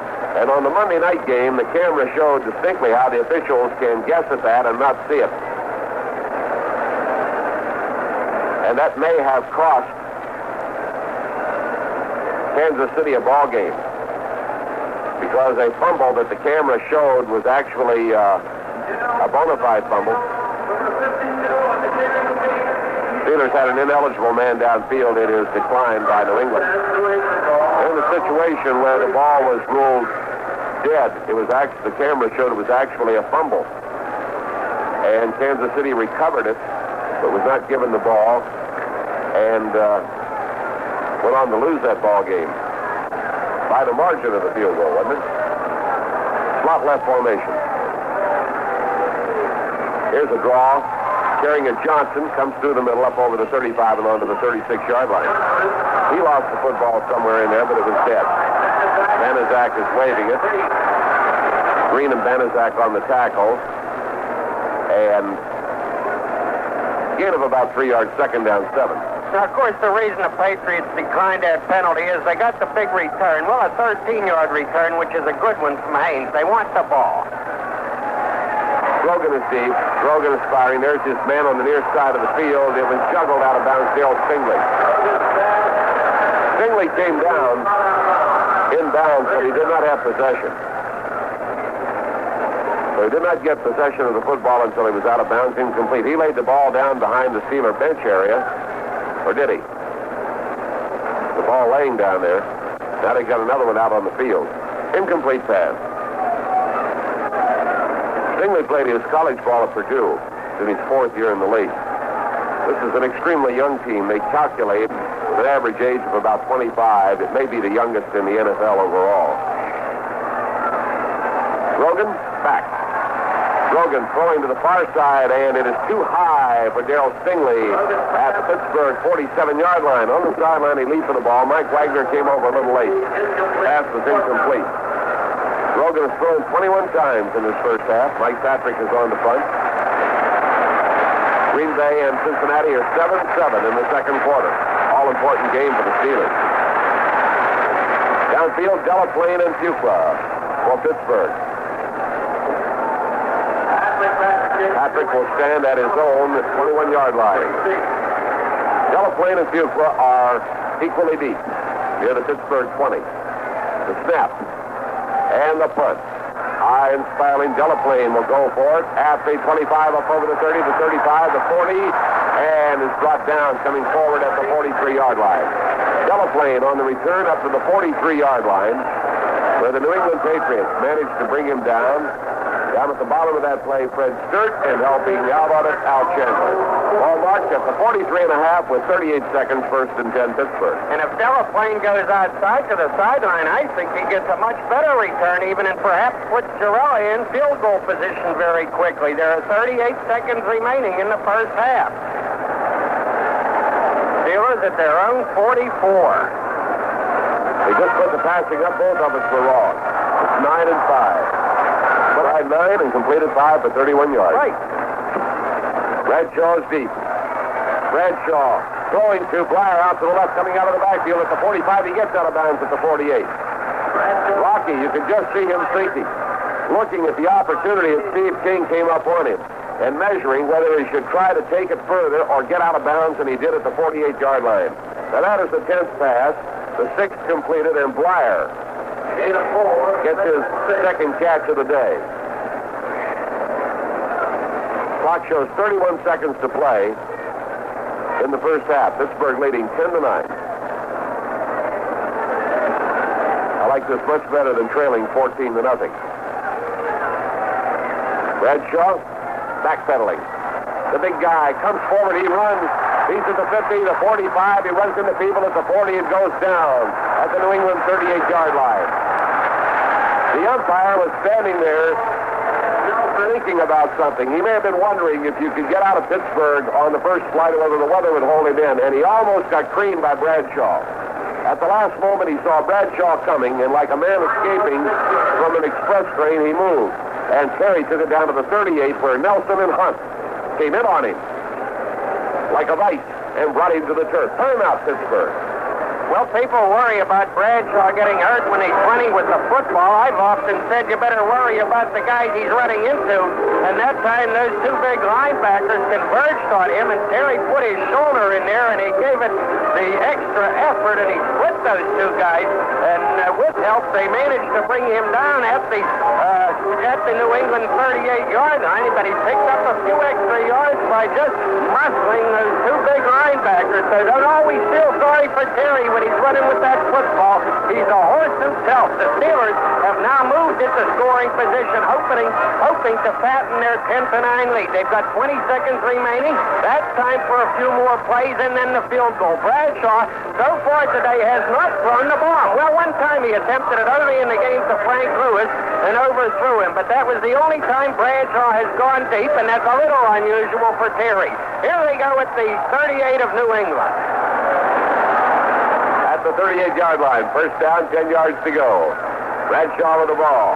Bradshaw has time to throw. Does to Blair on the far side, coming out of the backfield at the 32. Blair heads to the sideline and gets out of bounds at the New England 24-yard line. Rocky Blair took the ball and like a bullet, chased by Steve Zabel. He headed for the sideline and he went out of bounds. Lyer getting his third catch of the day. Rocky came into this ball game with 3 catches in 2 games. He's had that many on the afternoon. What a play that time as he went to the sideline. Quickly, they moved the ball to the 24. They had 13 seconds. Bradshaw 7 for 11 for 49 yards. You got one more shot here before you got to get into field goal kicking time. Here's Bradshaw going for the end zone. There goes Swan. He gets just off his fingertips. Swan had his man beaten, and that one was beat. Dennis McRae was beaten, and what a great effort by Swan. He was almost to the end line when he got his fingers on it. It was just off his fingertips, and that effort by Bradshaw and Swan deserves some applause. Believe me. Just a great effort. A fine pass and a fine effort. Here comes Girella. Roy Girella, earlier today, kicked a 32-yard field goal. This will be a 41-yard attempt from the 31-yard line, and Walden is the holder. 7 seconds remaining on the clock. Ball is down. Girella kicks it. And it is good. 41-yard shot for Roy Girella. Steelers move out to a 13-9 lead in a ball game, Myron, that I think is just plain interesting. Well, it's interesting, all right, when you have 9 turnovers in the first half, 6 by the Steelers, all on fumbles, and the Patriots giving up the ball 3 times, once on a fumble, twice on interception. But as I said before, when Roy Girella boomed one, I said, he has been hitting that football real good since last week, and he's brought his rate to the ballpark last Sunday and this Sunday. Now he has another one up on the board, a 41-yarder, to give the Steelers a 13-9 lead. Actually, it should be a little bigger lead because on that third down pass that Bradshaw rifled down the middle into the end zone, Swan had to reach for it, but it was very catchable, no question about it. But say this for Swan, he has been out of action since early in the Oakland game when Atkinson banged him on the head and knocked him out. So he's a little rusty. Ordinarily, I think Lynn Swan eats that football up in the end zone, and the Steelers have 6 and then an extra point for 7, and they're leading by more than they would be now with Girella's field goal. What the heck? You take what you can get, and as Jack said, this is better than trailing the Cleveland Brownies as the Steelers did last week, 14-0 at halftime. Instead, they're leading the Patriots 13-9. If they can get it together in the second half, and by getting it together, I mean getting the football together with their arms, why, who knows what'll happen. But right now, it's still a ball game. Ricky Beecher is deep. Girella kicks right to left. And he kicks one twisting and sailing down to Beecher at the 8 on the run to the far side of it. The 10-15 gets out of bounds at the 18-yard line. Beecher gets out of bounds at the 18, but not in time. He did not beat the gun. Well, let's say he did beat the gun. He did not beat the time clock. So he took it out of bounds, and that brought us down to the end of the first half in which Pittsburgh fumbled the ball 6 times in its own territory, and the Patriots recovered all 6 times, in which the Patriots threw 2 interceptions and coughed up 1 of 2 fumbles to the Steelers. It's been a good ball game on an overcast and drizzly day here at Three Rivers Stadium. We're at the end of the first half with a score. Pittsburgh 13, New England 9. Myron Cope will comment on the first half. He's for only 8 yards. So you can see that the Steelers... On the southern portion of our network, Taylor Runner and his dog Sophie just gave a great performance. That's an institution in Morgantown. Is that the same act that they have down there? That's the same act that that's the first time I ever saw it was down here. I didn't know it was the same guy. All right, Bradshaw ready to move. First down and 10. Ball spotted at the 26. Handoff goes to Franco. Hits into the left and then tries to cut back, and I don't think he got anything. Really pouring rain now. The footing is not likely to get better. Julie Adams making the stop for the New England Patriots. Richard Bishop is playing that nose tackle position in their 3-man rush. Mel Lunsford and Toby McGee have been switching, and McGee is back in on the left end. I guess you call them all tackles, actually. A nose tackle and 2 other tackles. Bradshaw's back. Boy, did he fire one. Beautiful. Up to the 42 to Frank Lewis. Mike Haynes came in and stopped Lewis. Bradshaw gave him a look to the right. He telegraphed to the right and then came back to the left, and Lewis was right there on a hook at the 42, kneeling to take the ball, and he stopped on the spot. It's the first down. Well, Sam Hunt, the New England linebacker, was moving across the middle to try to bat that down, and Terry had to really drill it, and he did just that. Lewis, the second catch of the day. First and 10. Bradshaw back to throw again. Now he lobs one down on the far side. Swan goes for it. He has it at the 10-yard line. Lynn Swan. Wowie. He beat Bob Howard and Jim Fox. Howard brought him down.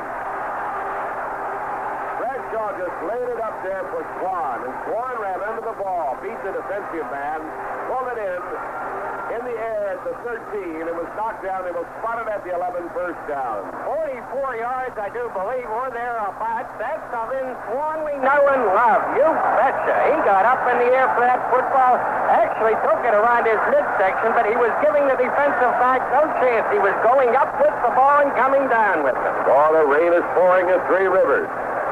Slot right formation. Bradshaw back again. Bradshaw looking, drilling it down to the 3-yard line.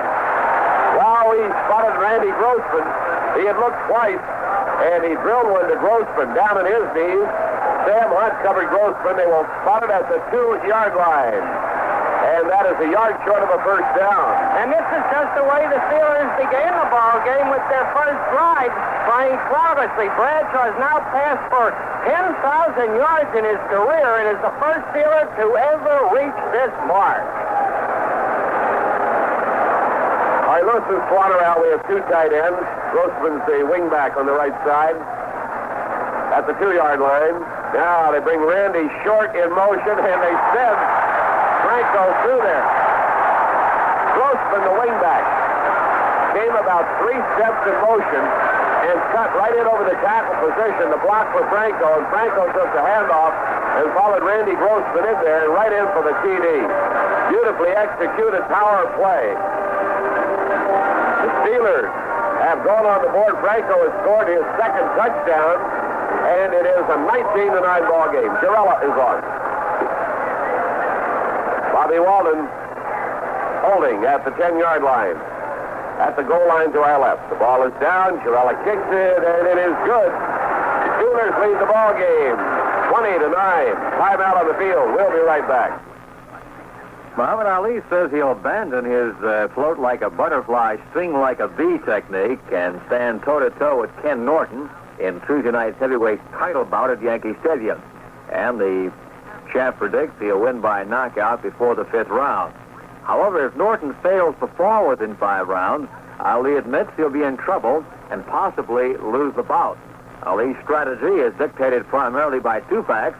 Norton is a notoriously slow starter, and that Ali believes his punching power is better than ever.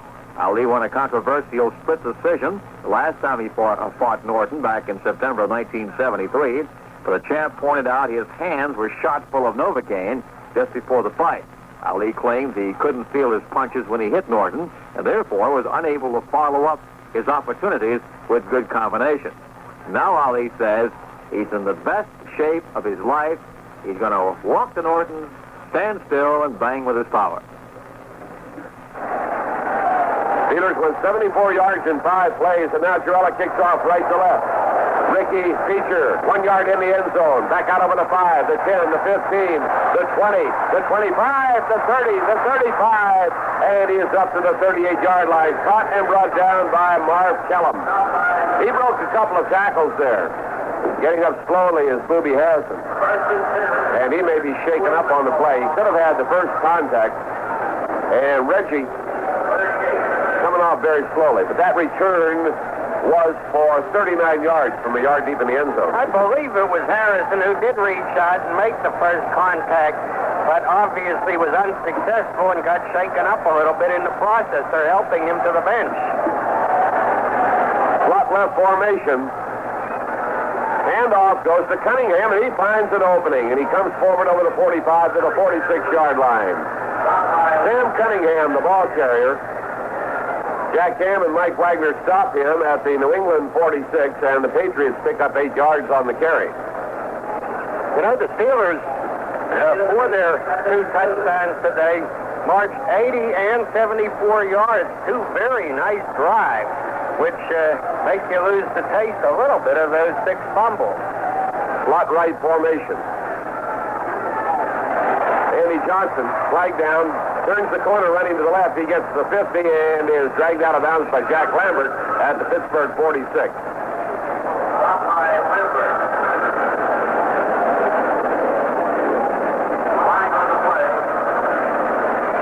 Here comes the signal. Offside, Pittsburgh. Surely New England's not going to take that. They have a first down at the 46, and they'll have to decline it. It is declined. That is the 6th first down. Nice run. I think Harrison, in trying to make that tackle, got kicked. Not a knee. I don't think he's seriously hurt, but he is in discomfort. Slot left for New England. They move left to right in the 3rd quarter. Rogan, hands off inside, and the big guy, Cunningham, now drives down close to the 40-yard line. Dwight White on the tackle. It's marked the ball back at the 41-yard line, a 5-yard gain on the play. Now they're trying the middle again. They tried it in the first half without success, and this will give them an opportunity to probe a little and possibly set up those 2 running backs for some of those shots. Short ones coming out of the backfield. We'll see. This time we've got Briscoe to the right, Stingley to the left, and they give us to Johnson. And Johnson loops into the middle of the line. He does not have a first down, but he's taken the ball down to the 37.5-yard line. Ernie Holmes gets the tackle. 5-year veteran from Texas Southern. After fining 2 Oakland Raiders for rough play, the National Football League, after looking at the movies, mysteriously came up with a fine which they levied on Holmes. He was so upset over it the other day. When I talked to him, he was lying on the dressing room floor sleeping before practice. That's how upset he was about the whole thing. Well, to the best of my knowledge, they fined him for a forearm that missed. He went over a running back, and the forearm was in motion, but it missed the guy, and apparently they didn't like Ernie's intention, and were looking for another Steeler to make it 2-2, balance off the fine. 2 Steelers and 2 Raiders. Right. I don't know. It's guessing, but, Pete Rozelle, people criticize him, but and they tend to forget. In fact, a lot of the people in football tend to forget how much he's done for the National Football League, how he made it a lucrative going operation in the television age. And, golly, maybe a suspension of Atkinson would have been the thing that was called for. I'm sorry about that, you armed forces guys from Oakland, but it was a brutal hit that he laid on Lynn Swan. Maybe a suspension would have been the proper penalty, and yet Rozelle did hand him the toughest fine he's ever handed out, $1,500, the biggest fine ever put on a player. And that took a little nerve, especially since Oakland Al Davis is aligned with Carol Rosenblum of the Rams in an anti-Rozelle force. These are difficult times for Czar Petrovich Rozelle. But anyhow, back to this ball game. It's still timeout time in the field, and the Patriots will be 3rd and a long yard at the Steelers' 37-yard line. It's 10 minutes and 2 seconds remaining in the 3rd period. The Steelers leading 20-9. Pete Brock has replaced Marlon Briscoe, and they're lined up in a tight formation with 2 tight ends, Brock to the left. Now they bring their wingman, Darrell Stingley, in motion to the right, give the ball to Cunningham, and he is nailed.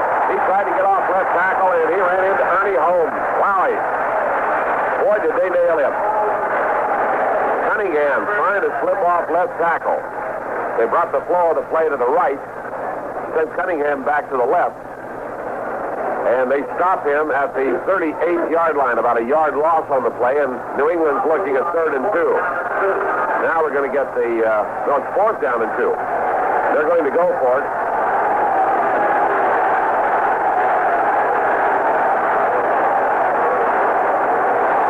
And the Steelers deploy. Up close, look out for the pass. Again, the wingback in motion to the right. And play action fake. And there's the open man in the pass down to the 32. The tight end, Francis, is going all the way for a touchdown. Francis caught the ball at the 32. Galloped down the far side of the field, across the 10. And ran over one man at the goal line, Mike Wagner, and went in for the touchdown. They pulled the entire Steeler defense up close. They slipped the tight end out beyond, over to the far side to the left, hit him with a perfect strike, and he went in for the TD. You could almost smell it coming. Wowie. Cunningham, or rather Francis, getting his second touchdown catch of the season. The extra point try now. At the 10-yard line, John Smith with Patrick holding. He puts it up. It is good. The Patriots are on the board with a TD. The score is 20-16. We're going to pause for station identification. This is the American Forces Radio and Television Service.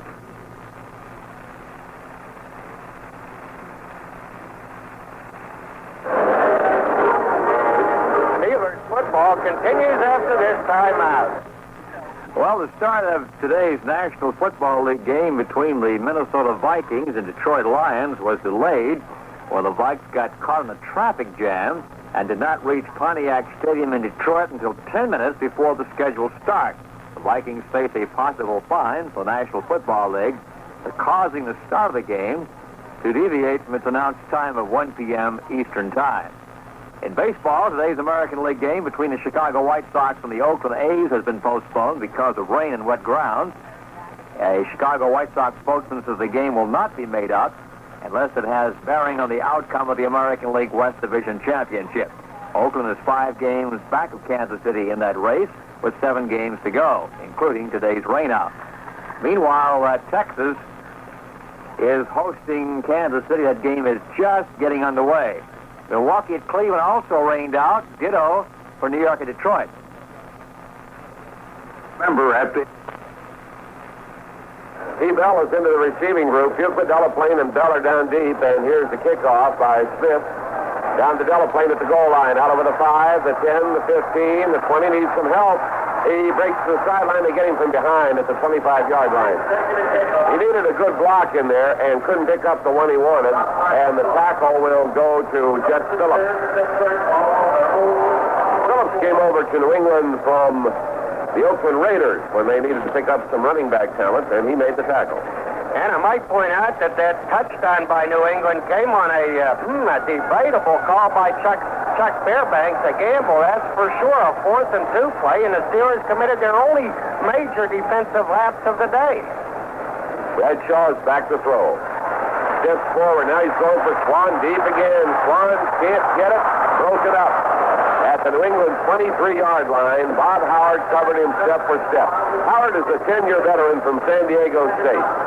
And he played that one very well, going with Swan all the way downfield. And if anybody had a chance of catching it, Howard had the best chance, but he broke it up, an incomplete pass. 16 tried by Bradshaw. He has completed 10. Randy Grossman has caught 3 of them. Swan has caught 2, one of them for about 47 yards. Lewis has caught a pair. Rocky Blyer caught 3. All of them of a relatively short variety in a drive that eventually carried the Steelers down deep into New England territory. 2nd down 10. Pittsburgh at its own 25, leading 20-16. Good ball game. Bradshaw giving to Franco. Has a blocker. Comes off the left side, the 25, the 30, up the sideline, and finally is forced out of bounds on the near side of the field at the 35-yard line. Mike Webster blocking that time, along with Rocky Blyer. And Franco down his way to the sideline and advances the ball to the 35, a 1st down for Pittsburgh. So what does that give Franco? Let's see if we can pin that down. I believe he'll have 67 yards now in this ball game. Franco got away from both George Webster and Dick Kahn on that play. Pointed out that he's off to a fast start this year. In previous years, often slowed down at the beginning by minor injuries coming out of training camp, and this year he has been in good physical form. Bradshaw's back again. Bradshaw wants to pass, and he gets rid of it just as they hit him from behind. Swan's down there in the crowd, and they can't hold it. At the 25, they have triple coverage on him. Dennis McCray, Mike Haynes, along with a linebacker. All down there. Dickie Kahn helping McCray out on Swan, and Swan almost brought off the catch. It would have been super. Steve Nelson was in that group. He was within reaching distance of 3 people. Again, the pass was right on the mark, but there was a crowd there waiting. Second down 10. No action next Sunday, a week from Monday night. We're in Bloomington, Minnesota, to play the Minnesota Vikings. 20-16 in favor of the Steelers. 8:49 to play in the third quarter. Bradshaw pitching back to Blyer, and Blyer is caught short, running to the right side, and good penetration. Penalty marker is down on the play. Tackle made by Steve Nelson and Sam Hunt. Running out of the eye, they pitched it to Blyer, the tailback, and New England penetrated. Let's see what the call will be.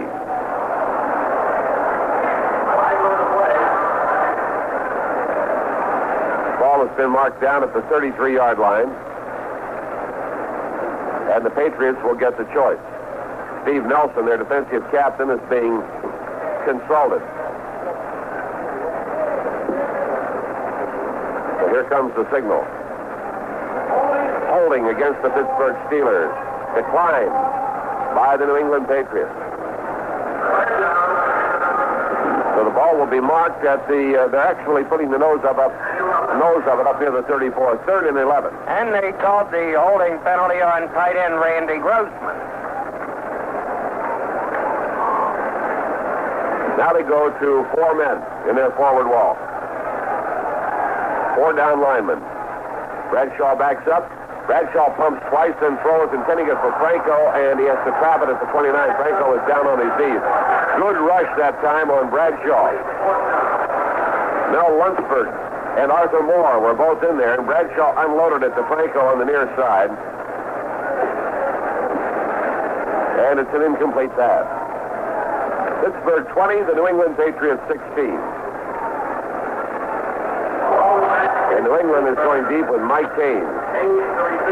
Up receiver, Dick Kahn to the left. And to the right, Darrell Stingley. Bobby Walden standing at his own 20-yard line. Haynes waiting down around his own 29. Snap to Walden. And Walden gets away a high, booming kick. Haynes backs up to the 14. Comes back out to the 20. And then is hit at the 23 and gang tackle. Penalty marker down somewhere downfield. The return will be to the 24-yard line. And the contact made by Donnie Shell. Lauren Taves was down there, Marv Kellum was down there, and Johnny Fuqua was down there. So again, we have the penalty pending. And the officials confer. Personal foul, slipping against the New England Patriots. So the official getting ready to mark one off against New England. Picks the ball up at the 24-yard line, and he's going to take it half the distance back. He's marking off a full 15 all the way back to the 7.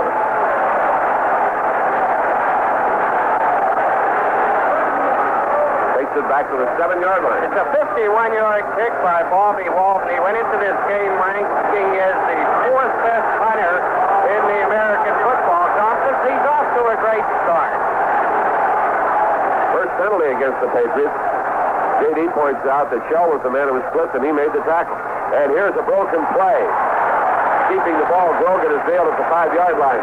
His running back, Cunningham, stumbled as he started forward. Grogan kept the ball and was nailed by L.C. Greenwood and Jack Ham. At the 5-yard line, 2-yard loss on the play, 2nd down 12. Clock turning, 8 minutes to play in the third quarter. Steelers leading the Patriots 20-16. McKay back and Neville off the field with the play from Chuck Fairbanks. Stingley to the left, Briscoe to the right. Running backs Johnson and Cunningham. Quarterback Grogan. Grogan goes back into the end zone.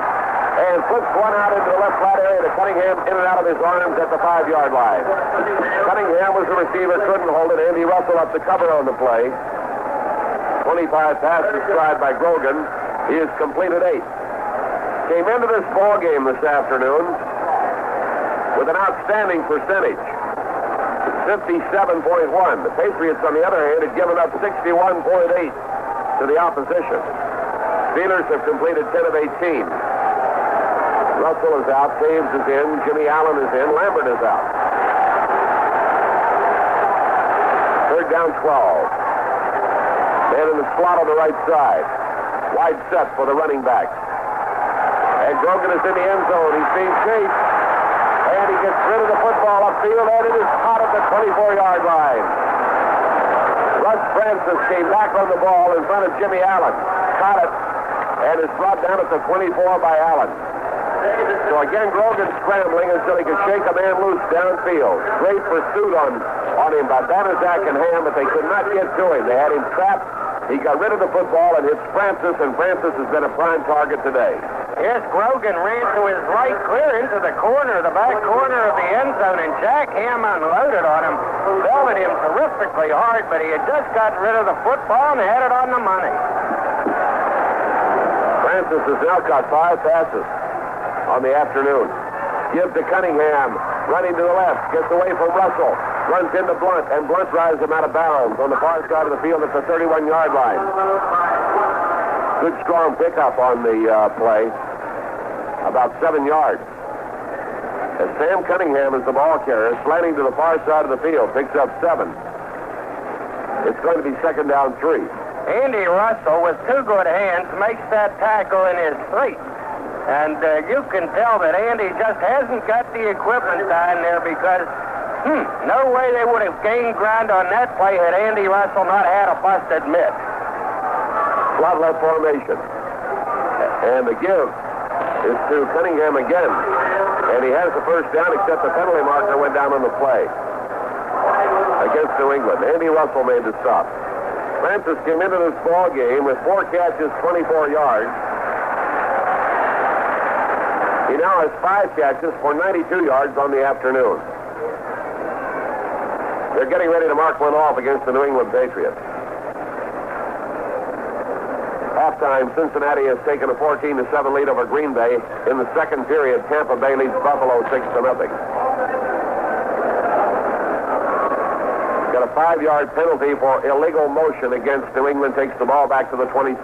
And the Oakland Raiders in the second period leading the Houston Oilers 7-6. So now we see the Patriots back at their own 27-yard line. Second down and about 8 yards to go. They send Briscoe to the left and bring Stingley to the right as the flanker. Grogan calling the signals. Johnson and Cunningham are the running back. And Grogan wants to pass. Grogan throwing to the near side. There's Francis. He loses the ball at the 35-yard line. Francis, a step in front of Jack Ham, slanting to the sideline. Had the pass right on the money. Did not hold it. It was good for a first down had he held on to it. Calculated to give them the first down. And I think it's safe to say they've changed their game plan and they've gone more to the tight end today than they have in their previous 2 encounters. Well, he's a good man, Russ Francis. You want to use him. I remember when he played for the College All-Stars against the Steelers in the summer of 1975, and you can see then that he was a good ball player.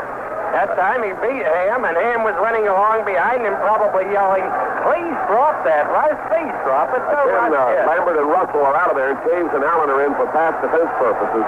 Slot right. Grogan back. Grogan throwing, and it is caught on the near side of the field at the 40-yard line. Andy Johnson tiptoes, but his momentum takes him out of bounds at the 41.5-yard line. They beat Jimmy Allen on this side of the field. Made a nice catch and tried to tiptoe on the sideline, couldn't stay in, and went out at the 41.5. New England with its 10th first down, 28 passes tried.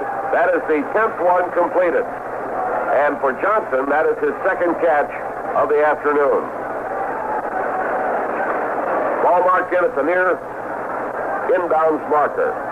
They deploy. Marlon Briscoe to the far side of the left. They put Stingley in the slot over there. Grogan on 1st and 10. Play action fake. Back to throw to the far side. Got a man going down the sideline, and he hits him in Steeler territory. That is Stingley, and he's in there for a touchdown. Stingley zipping along the sideline. We could not tell if he stayed in bounds. He took the ball around the 15-yard line and stayed in bounds. Mel Blount and J.T. Thomas over covering on the play, and he galloped into the end zone, and the Patriots have taken the lead. You betcha. Stingley down the left sideline. He beat Mel Blount. Touchdown play covering 59 yards. Grogan unloading. J.T. Thomas coming over there trying to help out Mel Blount, but Blount was beaten, and Stingley took that ball and walked the chalk on the far side of the field to give the Patriots the lead, 22-20, with 6 minutes and 22 seconds remaining in the third period. All right, the try for the point. John Smith. Ball is down. Smith kicks it. It is good. So on a beautiful pass play covering 48.5 yards downfield, the Patriots have taken a 23-20 lead over the Pittsburgh Steelers.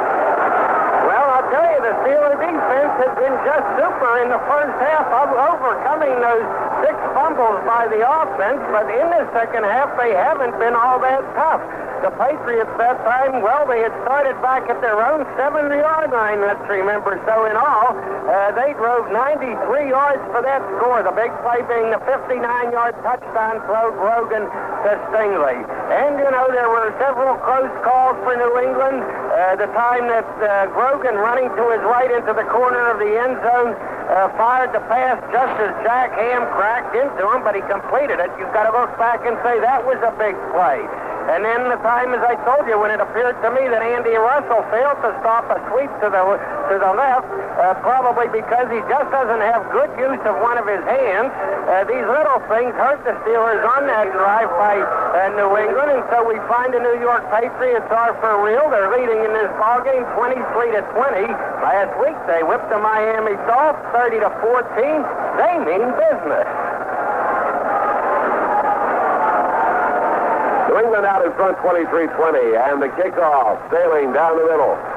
Delaplane under it at the 1-yard line, out over the 5, the 10, the 15, the 20, the 25, the 30, and ridden down at the 34-yard line. Dennis McCray, the first man to get to Jack Delaplane. Patriots win 93 yards in 7 plays, starting at their own 7-yard line. And that's moving the football with some kind of speed. 23-20 in favor of New England. Frank Lewis and Lynn Swan are the wide receivers. Randy Grossman is the tight end. Bradshaw the quarterback. Bradshaw giving the ball to Blyer. Blyer on a sweep to the left side. Cuts behind his blocker, and he'll pick up a good strong 6 yards. Mike Webster blocking. Clearing the way for Blyer, and Blyer came in behind him and advances the ball to the 41-yard line. Sam Hunt and Steve Nelson teaming up on the stop for the New England Patriots, and it's a 7-yard gain, 2nd down 3. Lunsford, Bishop, and Adams up front. Zabel, Nelson, Hunt, and King are the linebackers. Howard and Hames on the corners. Dennis McCray and Dick Kahn are the safeties. 2nd down and 3 yards to go. Slot left formation. Got Swan in the slot to the short side. And the give is to Franco, and there's very little yardage to gain.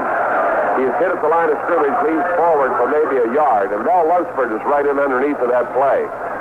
And Steve Nelson, backing him up well, comes up out of there. The ball is at the 42-yard line, making a 3rd down and 2 yards to go. And what do you do here? Well, I wouldn't be surprised to see Bradshaw throwing. He's out there at his own 42-yard line. Ray Penny has replaced Jerry Mullins at right tackle for the Steelers. Bradshaw goes back. Bradshaw has time, and he fires to Grossman at the 48-yard line, and Grossman continues to fight along the 48 and is brought down. Randy Grossman coming off that tight end spot, and across along the 48-yard line. Takes another pass. Steve King makes the tackle. Bradshaw's 19th pass. His 11th completed, and Grossman catching his 4th of the day. ends have been great targets. They spot the ball at the 49, 1st and 10. Steelers 14th first down. Shifting Franco a step to the right. Pitch out to Franco. He looks for an opening. They're after him, trying to get outside. They got him back at the 45-yard line. No protection. Bob Howard and Steve Nelson in pursuit of Harrison. Nowhere for him to go with the New England defense swarming after him. And they're marking the ball back up to the 46, and that's a generous move. They knocked him down at the 45. Well, they were there to meet Franco on the sweep, but still in all, if he doesn't stop and do a little dancing in place trying to figure out alternatives, he at least gets back to the line of scrimmage. Instead, as it was, he loses 3 yards. Tony McGee comes in as an extra lineman, replacing linebacker Sam Hunt.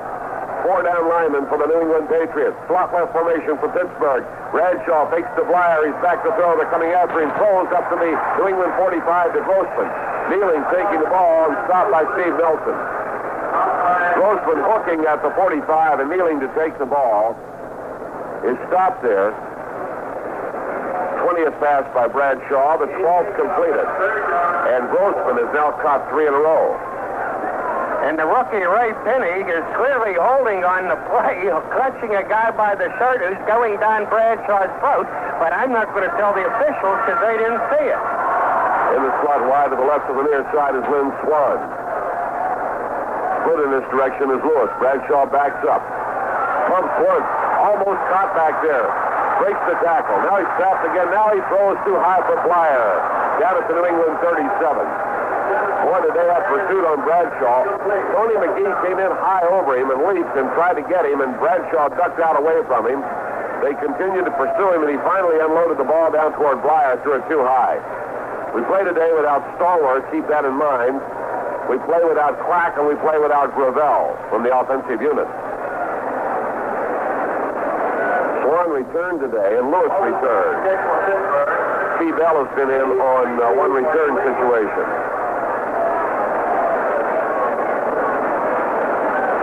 Walden is in punt formation, standing at his own 42, and they've got Mike Haynes, a single receiver downfield. Snap to Bobby Walden, and he kicks it straight away. Straight down to the 2, bouncing through the end zone and out of play. New England will have the ball at its own 20 on its last 2 possessions. New England has marched to a score. Patriots took the ball, went 7 plays, 64 yards for a touchdown. The next time started at their own 7, went 93 yards in 7 plays for a TD, and they lead us 23-20 with 2:30 to play in the third quarter. And that 45-yard punt will fatten Walden's average, but it won't help him in something called the punting game, which is a new statistic where they deduct 20 yards from your kick when you boot it into the end zone. He stood second in the conference in the punting game stats going into this ball game. Slot right formation and the quarterback on a sneak, just going right straight up to the 25-yard line. Grogan, straight ahead sneak play. Ernie Holmes makes the stop on him. And the Patriots pick up a vital 5 yards. In the third quarter, Cincinnati 21, Green Bay 7. Halftime, Minnesota nothing, Detroit nothing. Second quarter, Oakland 7, Houston 6. It is second down 5. Slot right. Rogan calling the signal. Giving the ball to Johnson. And Johnson fights his way off the left side along the 30, and I think he has the first down. Andy Johnson, tackled by Jack Lambert. He slammed it off the left side and was moving laterally. And he has the first down just over the 30-yard line. New England's 12th of the afternoon. First down 10. Lambert made contact with Johnson 2 yards short of the sticks, but Johnson, running real hard, just refused to let Jack drag him down. Carried Jack's flat with him to make the first down at the 31-yard line. Donnie Shell has replaced Clint Edwards at safety. Jim Allen has replaced J.T. Thomas on the left corner. First down 10, New England. Rogan. Handoff goes to Johnson, running to the right. And he's caught at the 30 and brought down. Tackle made by Jack Ham. He was trying to make a turn at the 30-yard line, and Ham had him around the ankles. Brought him down as he leans forward to the 31.5-yard line. Gain of about a yard on the play, second down 9. Greenwood, Green, Holmes, White. Up front, Ham, Lambert, Russell, the backers. Allen and Blunt on the corners. Wagner and Shell of the safety. Sellout crowd here today on a drizzly afternoon at Three Rivers, chanting defense. 23-20 in favor of the Patriots. 45 seconds to play in the third quarter. The slot man's to the left. Grogan is back. Grogan is looking. Grogan fires downfield. Open man. That's Francis at the Pittsburgh 30 over the 25 and pushed out of bounds at the 21-yard line. Russ Francis, the tight end, coming outside right. Wagner to the near side. And Wagner caught him and pushed him out of bounds at the 21-yard line. And New England is eating us alive with a new type of offense here in the second half. Well, Joe Green very nearly sacked the quarterback. He seemed to be a lead pipe cinch to sack him when Bill Renkitis came in from the sideline, Joe. He's the center. He had dropped back trying to take Joe out of there, and he did. It could have been called a clip, in my opinion, but obviously the officials don't agree with me or didn't see it because they give the Pats the pass, and they are now down at the Steelers' 21-yard line. How about that?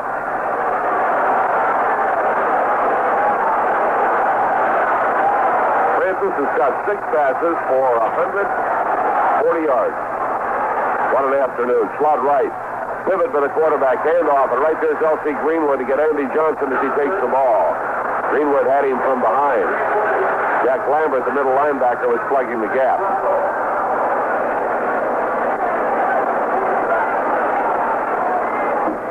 Russ Francis having some words with Dwight White, and Joe Green steps between them and says something to Francis. And by the way, Francis with 6 catches reminds you that in the Oakland game, Dave Casper, the tight end for the Raiders, got 7 passes against the Steelers. So they're going to have to shut off these tight ends. Second down and 9. Just outside the Pittsburgh 20. Shifting out of that wishbone offense into a standard pro. Flanker left, split end right. Here's Grogan back. Grogan's looking, plenty of time. Down the middle, completes it to the 7-yard line to Darryl Stingley. Stingley down and in sharply, running across in front of the goal. Tackled by Mel Blunt. They've advanced the ball to the Pittsburgh 7-yard line. First down and goal to go for the New England Patriots. We're at the end of the third quarter with a score. New England 23, Pittsburgh 20. Archie Griffin has scored a touchdown for the Cincinnati Bengals in the third period, going 9 yards for the score. Extra point is good by Bear, and it's now 21-7 in favor of Cincinnati over Green Bay. Checking some of the other scores. In the third period, Miami 3, New York Jets nothing. Halftime, no score between Detroit and Minnesota. Halftime, Buffalo 7, Tampa Bay 6. In the second period, Oakland leads Houston 7-6. Halftime, Chicago nothing, Atlanta nothing. In the second period, New Orleans leads Kansas City. Score there is 10-7. Later start, we'll have the New York Giants at Los Angeles, Cleveland at Denver, San Francisco at Seattle, St. Louis at San Diego, and the big one, Baltimore at Dallas. On Monday night, Washington at Veterans Stadium to play the Philadelphia Eagles. Baseball, the Phillies win this game today. They're champions of the East. They lead at the end of 7 over Montreal 4-1. The Steelers in serious trouble as we enter the fourth quarter. They trail the New England Patriots 23-20. The Patriots now at the Steelers' 7-yard line. And this drive began back on their own 20. It was, of course, a long pass to Russ Francis that carried them most of the distance. The Steelers have made changes in their secondary in the second half. They've had Dick Allen in there, and they've had Donnie Shell back there playing safety. I would suppose that there was dissatisfaction perhaps with J.T. Thomas and Glenn Edwards. I don't know. But maybe they were injured. I don't have any information on it. At any rate, it's the first time at, let's call it the 6.5-yard line of the Steelers. First and goal for the Patriots. All right, New England moving right to left. Ball at the 6.5-yard line. First down and goal to go. Patriots leading 23-20. 2 tight ends. Wingman close on the right side. And a fake. Roll out right. Grogan with the ball to 10, to 5. And he keeps his footing. He's into the end zone to score. 2 men with Armstrong. Ham and Green on the far side at the 5-yard line. He slipped away from them and went into the end zone to score. A on a fine rollout and a beautiful bit of balance by the quarterback, Steve Grogan. Well, Joe Green and Jack Ham were over there trying to stop him, but Sam Adams, a big guard, 252 pounds, he took Joe Green out of there, and Ham could not manage to make the tackle, so the Patriots have gone ahead now by 9, 29-20. Wow.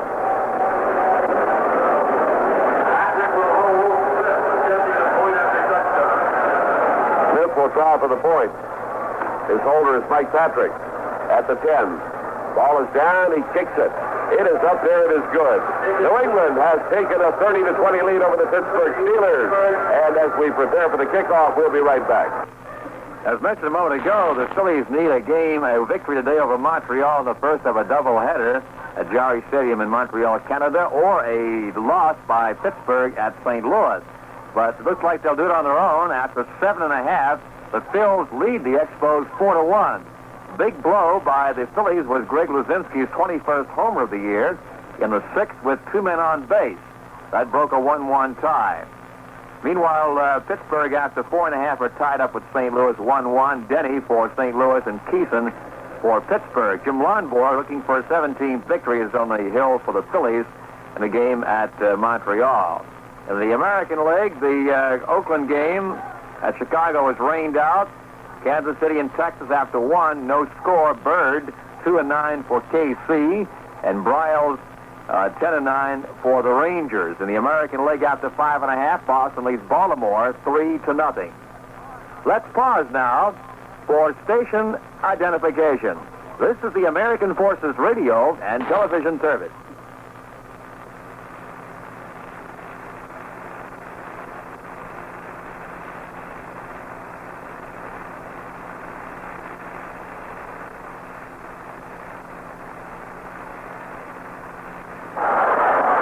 Down to the 5-yard line. Delaplane out over the 10 to 15, up to the 20, fighting his way laterally short of the 25-yard line, and is knocked down on the far side of the field.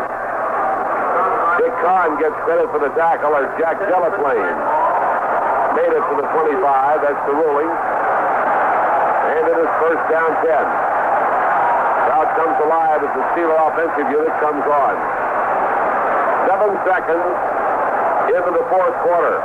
We trail by 10. And you might say it is time for Terry Bradshaw to perform some heroics to get those guys together and get it moving.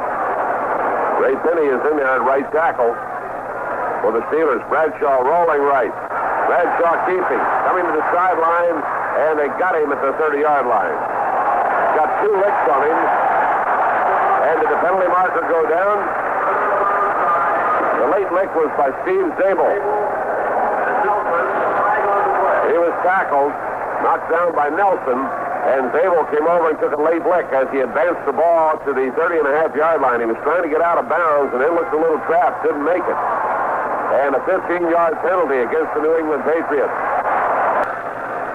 6'5", 253 pounds. Tackle for the New England Patriots making the stop. They will mark the ball at the 39-yard line, 3rd down 7. Rocky had 3 blockers in front of him, and they appeared to have it made, but I think Rocky was a wee bit slow in slicing through that hole, else he would have made the first down and had a good yardage gain. New England has gone into a 4-man front now. Get the pass rush on Bradshaw, and they're coming after him. He stays in, and now he runs forward, and they got him from behind. He gets back to the 38-yard line as he is tackled by Mel Lunsford. Dan McGee, Lunsford, Adams, and Moore all in that defensive line. New England switching back to a 4-man front. And Walden is on now, front the football at the New England 38-yard line. But don't count on it, because remember, the Frenchman has that audible at his disposal where he can call for that snap from center and take off. Or don't count on Walden punting for the additional reason that he's been known to throw the football. Let's see what indeed he does. Frenchie looks like he's contemplating something. Mike Ames is deep for New England.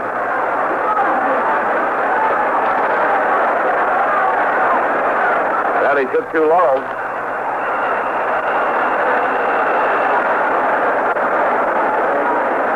play of game, and they may have wanted the 5 yards. I'm not certain.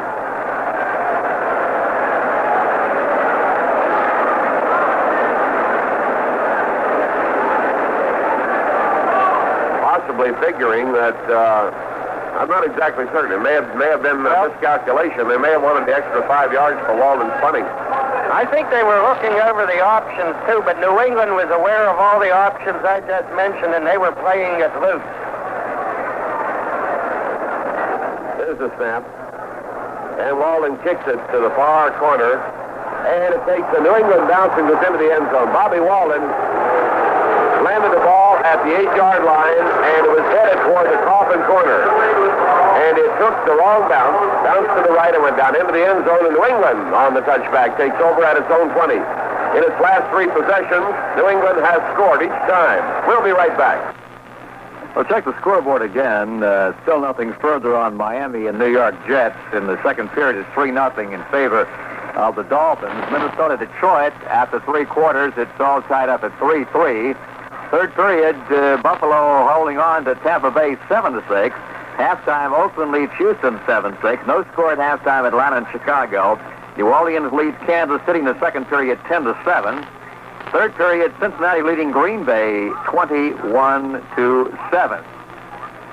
In baseball, after 7.5 innings of play in the first game, the Phillies still lead Montreal by a score of 4-1. After 4.5, it's Atlanta 4, San Diego 3. After 5, St. Louis now in front of Pittsburgh 3-1, scoring twice in the home fifth. In the American League, Milwaukee at Cleveland rained out. Also, New York and Detroit was postponed because of rain. So was Oakland at Chicago. Donnie Shell has replaced Mike Wagner. Jimmy Allen is in there for the Steelers. Hand off to Johnson. Sweeping to the left, turning the corner. Penalty marker goes down behind him as he is knocked down around the 28-yard line. New England has not had a strong running game today. Passing-wise, they've thrown 30 times, completing 13 for 257 yards. Banaszak and Edwards made the tackle. And New England is going to be cited for holding. Patriots did very well turn more to the running game now as they work the clock. This will hurt them a little. It'll be first down and 20.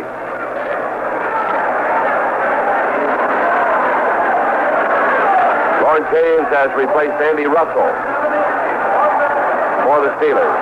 30-20 in favor of New England.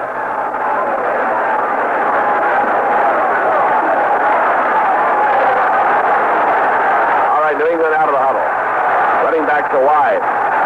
2 wide men to the right. Rogan hands it off. There's a marker down on the play. Gives the ball to Johnson, and Johnson advances over the left side up to the 18. Steelers may have been offside. Lawrence Hayes and Donnie Shell made the stop. Pittsburgh was offside. The advance was to the 19-yard line. They picked up 7 yards. They're going to take the 5-yard penalty. Though they're still talking about it. They will take it. 5-yard penalty, which will advance the ball to the 17 rather than 19, but they get the down over. First down now and 15. Russell is back in. And incidentally, I don't think we've mentioned today that Dick Jorgensen is the referee, and I guess you'd say his crew has done a pretty good job because there haven't been many serious base sign error on the playing field. 11:44 remaining. The Patriots leading 30-20. All right, now the crowd coming alive and begging the Steeler defense to clamp down on the Patriots. Wide slot right situation. Patriots at their own 17. Grogan, inside handoff, Cunningham, and he fights his way up over the 20 to the 23-yard line. Hit at the line of scrimmage, continued to fight his way forward, advancing the ball to the 23-yard line. They finally place it down. It's very near the 24-yard line. It's going to be second down and 6. And they are punishing the Steeler defense, which was just tremendous in the first half and just as awful in the second half. Lambert got credit for the tackle. This time the slot man is to the left. Grogan draw handoff, and the ball carried forward, and fighting his way up over the 30 is Cunningham. He has the first down. Mel Blunt finally stopped him. As he went through people, broke tackle, and brought the ball to the 32-yard line. Another first down for New England. Cunningham shaken up on the play. And that brings in his backup man, Don Calhoun, in his third year out of Kansas State, 6 feet, 200 pounds.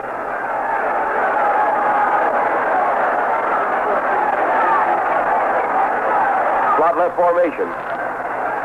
Give inside, and Calhoun breaks it up the middle to the 40, the 45, and off to the 47-yard line. And now they're eating up the Steeler defensive line as they bring Calhoun all the way up to the 47.5-yard line. Glenn Edwards made the tackle. 17 first downs for the Patriots. And after trailing 20-9, they took control of this ball game, and they have scored on their last 3 possessions. Slot right formation. New England had its own 47.5. And the give is to Johnson. And he flashes over the left side of the line. He's across the 50 to the Pittsburgh 48-yard line. Andy Johnson carries the ball. Jack Lambert made the tackle. And he is hurt. Well, he suffered a knee injury on that tackle, and he's bent over in some pain, I suppose. And Marv Kellum now comes into the football game replacing Jack Lambert. I don't think it's a serious injury. He jogs off the field with a slight limp, but we shall see. In any event, the Steeler defense had better start digging in because they're being slashed apart. They're giving up valuable time to this New England rushing attack. It's now 9 minutes and 30 seconds remaining and a 10-point deficit to overcome for the Steelers. Second down and 6 yards to go. New England at the Pittsburgh 48-yard line. They had a man in motion illegally to give the ball to Johnson, and Johnson coming to the left is brought down. Hitting him high was Steve Burnett, and getting him low was John Banaszak. Illegal motion against New England. They had a man jump the snap. Don Calhoun. Johnson is shaken up, Jack, from that hard hit by Burnett around the head. And Lambert is coming back out. I think he cut something in the thigh on the left leg, and he's readjusting his uniform. They apparently took a look at it, and Lambert is back in there. Pittsburgh declines the penalty. It's going to be third down and 6 at the 48 as they stop that play at the line of scrimmage. JT comes back out. Taves comes out. Now Lambert comes off the field after going on. Now we're sending 2 men off, leaving us with only 10 men out there. Russell's going back. Now Burnett is going back. Now we got too many men out there. There's a little confusion in the Steeler ranks.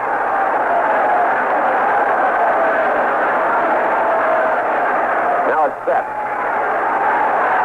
Johnson is out and Jess Phillips is in as a running back. Slot left, flanker right. Grogan wants to throw. Grogan breaks the tackle. Grogan runs down over the 40, the 35, the 30. Dives down over the 25 to the Steeler 24-yard line. They came in on Grogan as though to get him on the sack, and he came running forward and found the opening. J.T. Thomas got him as he dived into the 24-yard line for a first down. I hate to keep coming back to Andy Russell's hand, but it was Russell who was in there on Grogan. Instead of taking him down with a tackle, he tried to block tackle and tried to just leap on him and knock him down. Russell's got that busted hand all wound up in yards and yards of tape, and I don't think he can use it. Slot left formation at the 24-yard line. Handoff inside, carried by Calhoun. He gets a couple of yards into the middle of the line. Jack Lambert is there to meet him. Burnett cuts up off the bottom of the pile. They pick up 2 yards on the play. Banaszak coming off. Burnett's coming off. Holmes and White are back in for the Steelers. Gives us White, Holmes, Green, and Greenwood in the forward wall.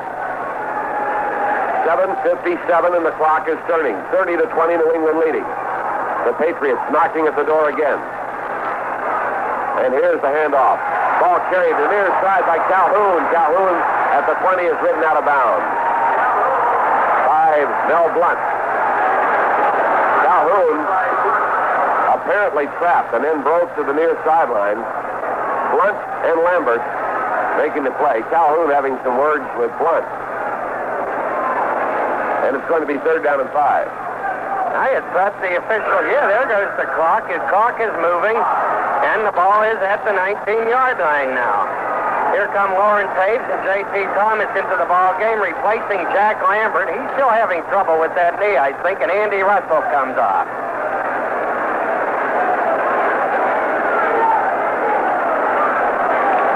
New England out of the huddle. Sending Stingley wide to the right. Putting Phillips in the slot to the right. Rogan throwing to the far side, and it is caught incomplete. At the 10-yard line on the far side, Stingley caught it, but he was out of bounds, covered by J.T. Thomas. An incomplete pass. And New England will go for a field goal. And, of course, a field goal will give them a 13-point lead, and the only way the Steelers will then be able to overtake them will be with 2 touchdowns and 2 extra points. So a field goal will look mighty sweet to Chuck Fairbanks, the New England Patriots head coach, who has a team that's up and coming, beat Miami last week, and is cashing in on the Steelers this afternoon. Smith trying for his 4th field goal. This from the 27-yard line, a 37-yard attempt. Kicks with the left foot, a sidewinder. 37-yard try. It's long enough. It is high enough, and it is off to the side. So the Steelers will take over. Well, there is a break for the Steelers, and when you get one like that, if you do have anything left in your ball cup, maybe that gives you that lift that you need. There's plenty of time, Ward knows, because there's 6:54 left, and you know what the Raiders did to the Steelers in less than 5 minutes. So the crowd is up. They think that maybe perhaps is the sign, the signal to the Steelers, okay, guys, now it's your turn. But to be factual about it, to be realistic, the Steelers have been a bad ball team in this second half. They haven't done it on offense except for an early touchdown drive that came right at the start of the second half. Since then, nothing on offense, nothing that has really threatened, and the only improvement you can see in them in the second half is that they haven't fumbled after giving up the ball 6 times on fumbles in the first half. But all right, New England, they have been shredding the Steelers defense, and they've been putting the points on the board. Now it's going to be up to their defense to hold the Steelers. 6:54 remaining, and the Steelers trailing 30-20. Let's see what Terry Bradshaw and Chaz Noll have in mind.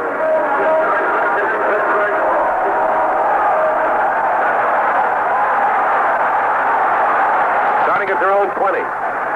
6:54 on the clock. First down 10 for the Steelers. Bradshaw takes. Flips it into the right flat to Swan. Flanker screen. Comes up over the 25. Swan fights his way just short of the 30-yard line. He'll miss a first down by about a half yard. And the tackle made by Julius Adams. 24th pass for Bradshaw. 14 of them completed. Swan's second catch in the afternoon. Correction, his third. One early in a 47-yarder in the second half. And now this one. Second down and 1. Slot left formation. Bradshaw in a long count. Gives it to Franco. Franco cuts over the middle, up over the 35, the 40, and drives out to the 42-yard line. Harris to the 42. Steve King on the tackle for the New England Patriots. 6 minutes to go. First down for the Steelers. Cincinnati leading Green Bay 21-7. Oakland leading Houston 7-6 at the half. Lewis to the left and Swan to the right. Ball spotted at the 41-yard line. First and 10. Bradshaw back again. Bradshaw having to get out of the pocket. They're after him. Now he throws to the near side. Flyer inside the 45, up to the 50, and is in the New England territory at the 48-yard line. Brought down by Bob Howard. Safety valve to Rocky Blyer. Bradshaw in trouble. Got it. To the game running back from Notre Dame. He brings it into New England territory, and he has a first down, I believe. size it up. They may be calling for the measurement. So they'll bring the sticks all the way over to the near side, apparently.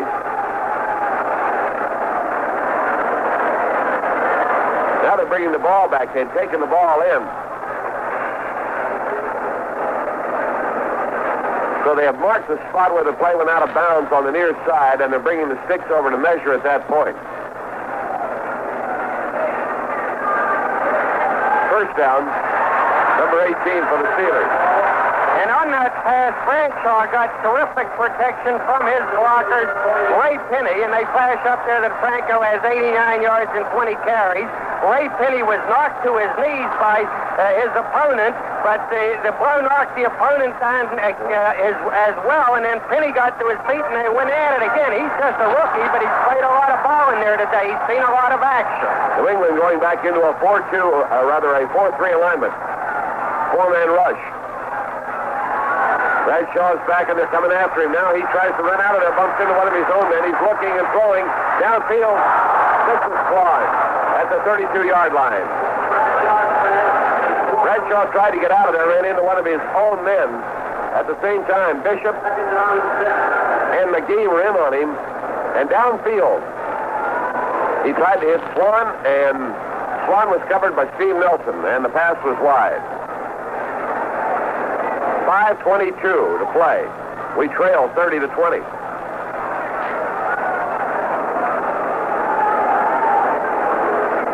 Second down 10 at the New England 48-yard line.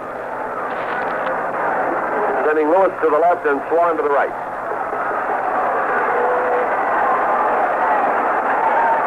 Bradshaw calling the signals for the Pittsburgh Steelers. Bradshaw is back. Now he steps forward. They have him. Spins out of there. They got him again. Fights his way. And they're going to get him good at the 42-yard line. Great rush. And Bradshaw fighting to get away. Shot by Lunsford and Bishop and thrown back at the Pittsburgh 42-yard line. As New England uncorks a vicious pass rush. A loss of 10 yards on the sack. Gordon Gravel has come into the ball game.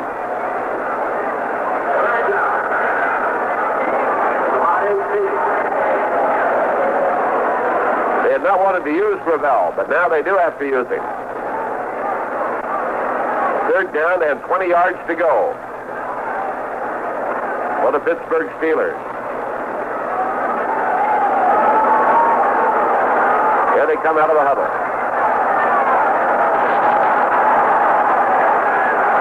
Clock is turning. 4 minutes and 50 seconds to play in the ball game. And we need a bomb. Bradshaw swing past the right side to Franco. Inside the 45, comes up over the 50, fights down to the 45, and is out of bounds at the New England 43-yard line, and the penalty marker goes down behind. Penalty marker down behind the play. Holding call against the Steelers.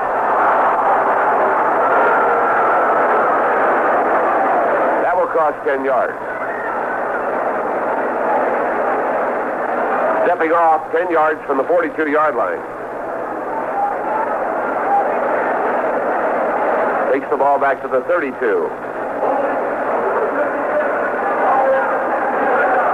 Got Ray Mansfield that time.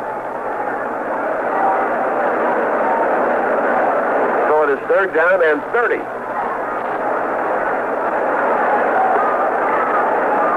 Steelers have dominated the rushing game, and New England has heavily dominated the passing game.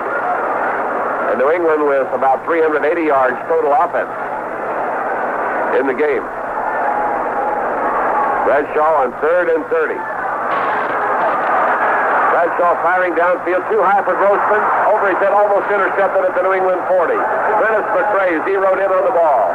As it came too high for Randy Grossman, sailed over his head. McCrae tried for the interception at the New England 40 unsuccessfully. An incomplete pass. And the Steelers will have to give it up.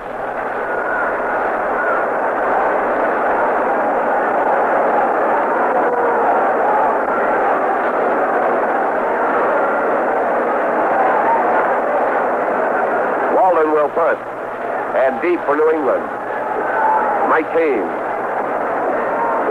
sets himself up around the Patriot 30-yard line. Snap to Bobby Walden. And his punt. Carries over to the far side at the 25. Bobbled. It's loose, but recovered. Tough break. Mike Haynes bobbled it and recovered it at the 30.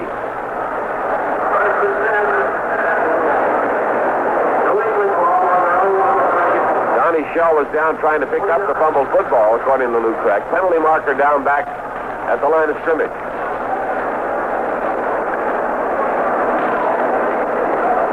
So another consultation. Illegal man downfield against the Steelers declined by the New England Patriots. So the Patriots take over at their own 29-yard line where they spot the football. 4:23 to play in the ball game. New England leading by 10 points.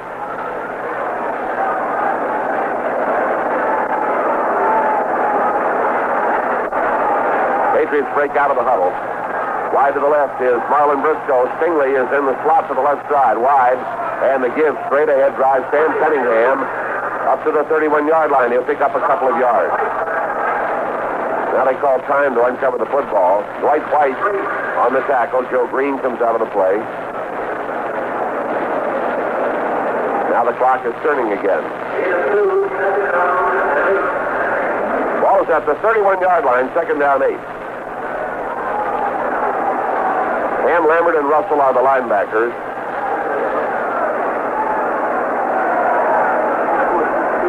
Mike Wagner is back in as a safety, and Shell remains in. Here's the give. The ball at fumble, loose. Steelers have recovered. John Calhoun carrying the ball was hit and hit hard. Fumbled the football, and the Steelers have recovered at the New England 31-yard line. Big play. 3:44 to go. Ernie Holmes recovered the ball for the Steelers.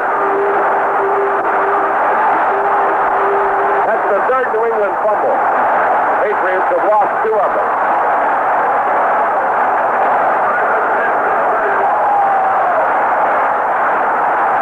Actually, the 4th fumble. They've lost 2 of them. JD points that out.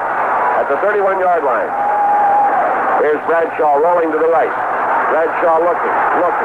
Now throwing back down the middle. Caught by Frank Lewis in a crowd. He breaks to the right and is brought down off the 10-yard line. Make it the 11. Mike Haynes makes the tackle.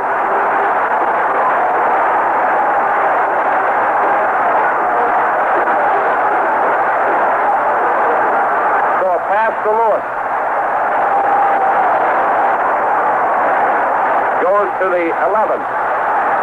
Steelers have their 19th first down. First down 10 at the 11-yard line. 3 minutes to go. Bradshaw throwing to the end zone, and there's Swan, and it's broken up. Double coverage in the end zone on Swan, DeCon, and Prentice McCray, and they break up the pass. John Fuqua enters the ball game, replacing Rocky Blyer as the running back. Ball is at the 11-yard line. 2:55. The clock is stopped on the incomplete pass. Lewis to the left and Swan to the right. Bradshaw backs up. Bradshaw throwing. And it is broken up, intending it for Fuqua. Broken up by George Webster on the far side of the field inside the 5-yard line. We're going to pause for station identification. This is the American Forces Radio and Television Service. SCN, Canal Zone.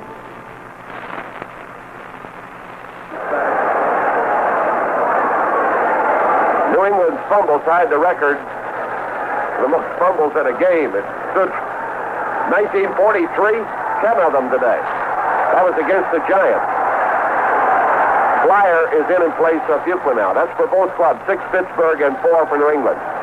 Bradshaw back, steps forward, throws. Right in Grossman. Randy Grossman beats the linebacker, Steve Zabel. Great catch. Great pass. Right on the nose. Randy Grossman takes it in the end zone for the touchdown. And he beats Abel on the play.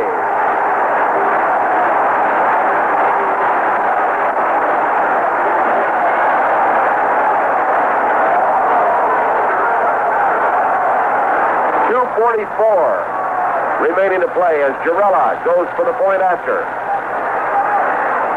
It's an important one. It's down. Girella kicks it. It is good. Steelers are back to within 3 points. 30-27. 4 plays. 31 yards. Scoring pass, 11 yards to Randy Grossman. 30-27. 30th pass by Bradshaw. 16th cut. Grossman's 7th catch of the afternoon. 69 yards Grossman has in pass reception. Rain falling again here at Three Rivers Stadium. And Girella will kick it off on the 35-yard line. 2 minutes and 44 seconds to play.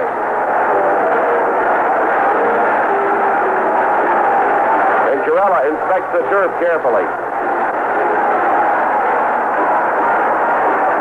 Kicks off from the area where the second base cover is put in from the baseball diamond.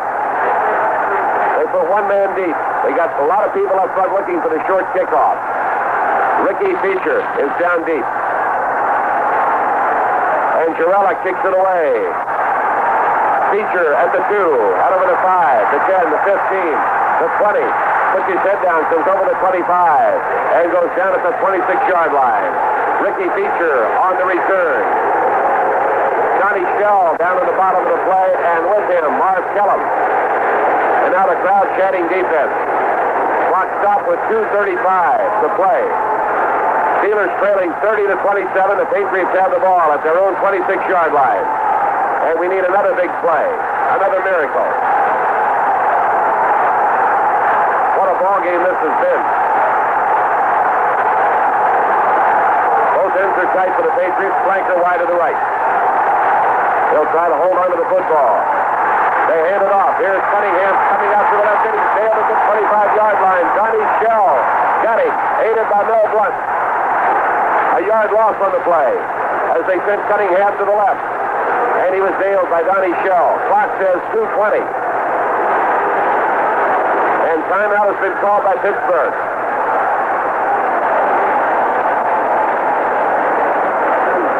Second down 11. The Steelers use a timeout at this point because they know up ahead is the 2-minute warning where they can probably pick up their next timeout. What a ball game this has been. You go back to the early stages when Pittsburgh missed out on a lot of opportunities with fumbles. Steelers scored the first touchdown, a 7-0 lead with 80 yards in 12 plays. Buchla dropped the punt. New England recovered at the 26 and got a vital field goal. Later in the first quarter, Franco fumbled. And they came out of that with a field goal. In the second period, Walden dropped the ball on a punt situation. New England recovered, and Calhoun fumbled and gave it back. Calhoun's had 2 vital fumbles this afternoon.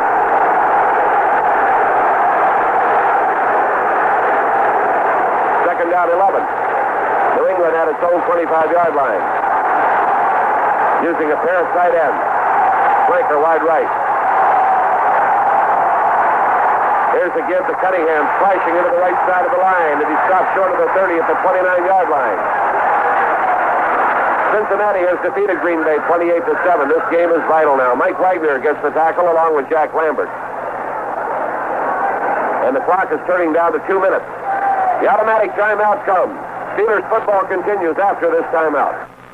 Well, the Philadelphia Phillies have clinched the National League East title.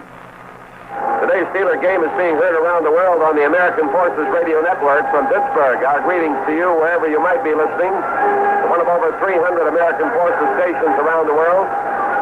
We hope you're enjoying today's game. 30-27 New England. 2 minutes to go. The Patriots, 3rd and 7 at their own 29-yard line. Briscoe wide left. Wide slot to the left. Darrell Stingley. Quarterback Steve Grogan. Big play. Draw, handoff. It's Dale to the Steelers at the 25-yard line. He gave it to Cunningham on the draw, and Ernie Holmes was there to nail him. And now Pittsburgh calls timeout. With 1:54. The Steelers take time. And New England will have to punt the football. They have not had to do that too often this afternoon. Delaplane and Fuqua are deep for the Steelers. What a spot for Delaplane to get a 70-yard run back for a touchdown. You think I wouldn't stand them on their ear down at Salem College? Probably go out and set fire to a haystack. Mike Patrick in punt formation.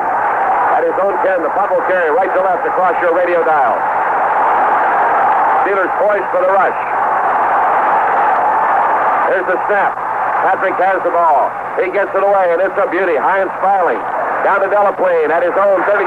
Coming to the right. He's looking for a lane. Flag down, and they cut him at the 37-yard line. The tackle, as Delaplane tried to get outside of the right to the near side, made by Al Chandler. And a penalty marker goes down behind him, and we're going to be cited. They put the ball down at the 35-yard line. The marker was dropped at the 39-yard line. Another one down up at the 43-yard line. Flipping call against Pittsburgh.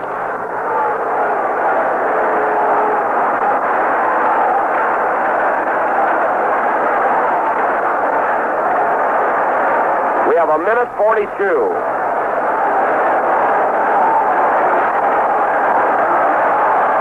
After a punt and a 15-yard penalty. Steelers have it at their own 20.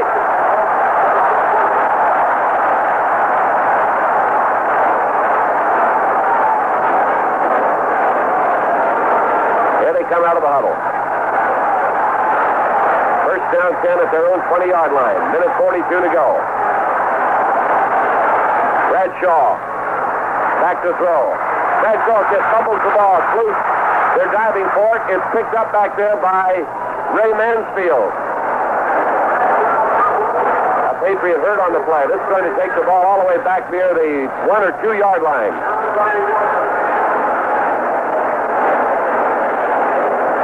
We have a timeout for an injured player, and the ball is all the way back to the 1 yard line.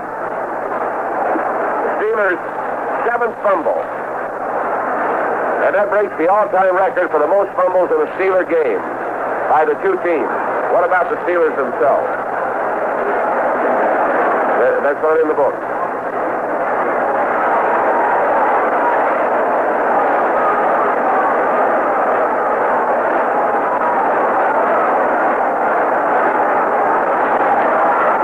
Steeler team records. I think the most fumbles by the Steelers was 10. I think probably we're reading the wrong stat. You think so? We'll have to check that one with Joe Gordon. We have 2 timeouts remaining. The injured player, Julius Adams, is being helped off the field.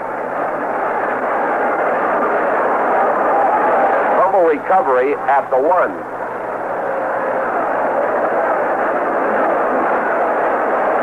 So it's going to be second down now.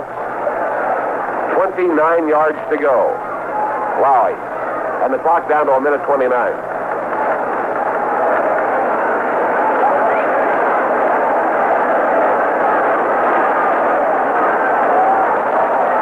So Adams has left the ball game.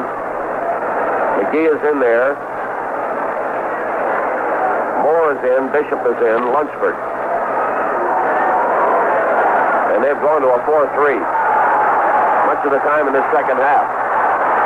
And Bradshaw from his own 1. He's 99 yards away. Bradshaw deep in the end zone. They're after him. Breaks out to the right. Throws. There's an open man upfield at the 20. Put by Flyer. Takes that. Swan driving over the 30 to 35 and is brought down to the far side of the field. At the 38-yard line, the clock is turning down to 1:10. It was Swan, not Flyer. Steelers call time. No, the official is calling time. While the Patriots get back up the field. Pass to Swan at the 38-yard line. He could not get out of bounds. He was trying to. First and 10. Well, that was a big one. Now Bradshaw has time. Looking, throwing to the far side, and it's caught in Raider territory. Caught at the 45, down to the 40, and Lewis goes out of bounds at the 38-yard line. 50 seconds. Steve Nelson finally got him. Frank Lewis, the receiver. On the far side of the field, got out of bounds at the Patriots' 38-yard line. First down now.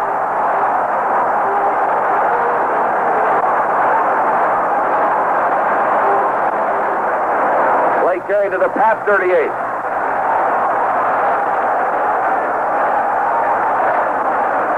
My stats are suffering. Holy smokes. 50 seconds.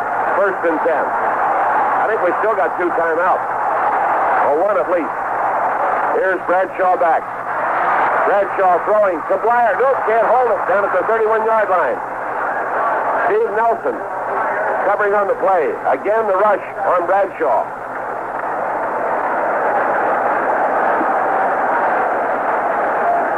Let's see what the Patriots are doing. They're using 4 men in their rush. It's going to be second down 10. We need about 10 more yards at least. We could use a shot to get us down about the 25 at least. Get within distance for Jarrella. Julius Adams is back into their line. They're in a standard 4-3. Bradshaw is back deep. They're coming after him. He stiff-arms the man and throws the ball downfield, gets rid of it incomplete. A penalty marker is going down.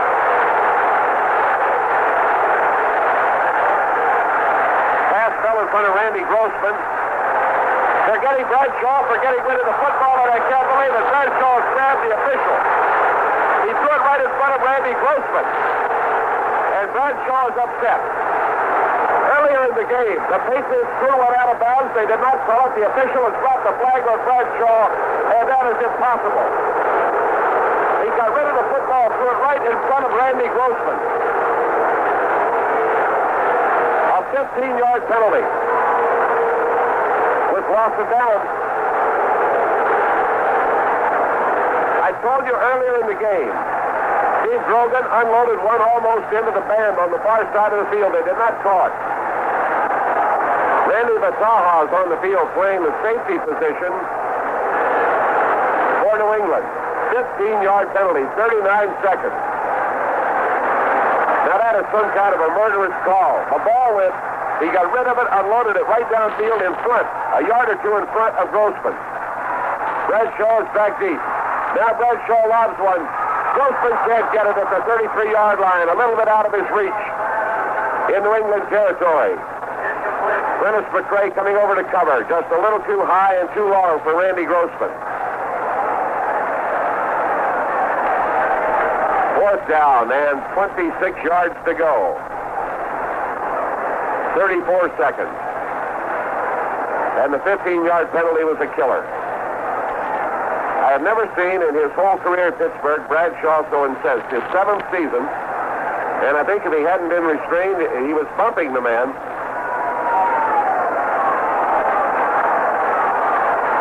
All right, fourth down play. We need about 30 yards on this one. Bradshaw's back. They're coming after him. He's got time this time. Now he throws. There's Lewis to take it at the 25. Lewis for the ball. He's got a first down, fighting his way down to the 20-yard line. Frank Lewis has a first down for the Pittsburgh Steelers at the New England 21-yard line with 22 seconds on the clock. They've called timeout. Stop the clock. Bradshaw comes through. He hits Lewis. Lewis makes a great catch. Lewis, who's been out for almost the entire preseason. Lewis back in here today for the first time in the regular campaign on a crossover pattern for the far side. Puts the ball at the 25, goes to the 21, and the Steelers have a first and 10, 22 seconds on the clock. What do you think about that? Overcoming every possible adversity. The chicken 15-yard penalty. taking us back to a 4th and 26 situation.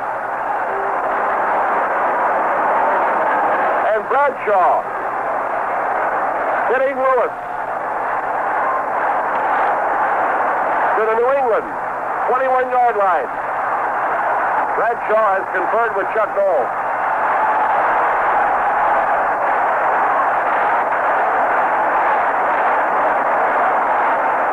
Lewis got the first pass of the day. He's made 4 receptions, none bigger than that one. 22 seconds. 1st and 10 at the 21-yard line. Bradshaw rolling right. Bradshaw lobbing one into the end zone. Swan going for it. Swan catches it, but he's out of bounds. Just a little too long. Incomplete. What a job Swan did. Drifting in behind Prentice McCray. Going into the air, caught the ball, came down over the end line, out of bounds, an incomplete pass. It was so close. McCray and Kahn were both there. And Swan just making one of those great catches. 15 seconds. Oh, we got another timeout.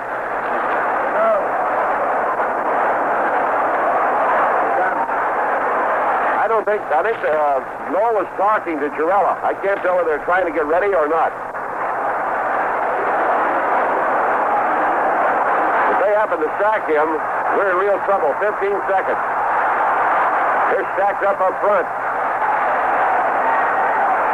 Here's Bradshaw rolling to the left. Bradshaw throwing to the end zone, and it is too long. Overthrows. Now they throw the penalty marker down. What is this for?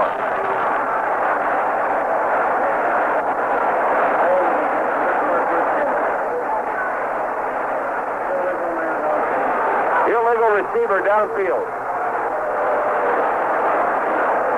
9 seconds.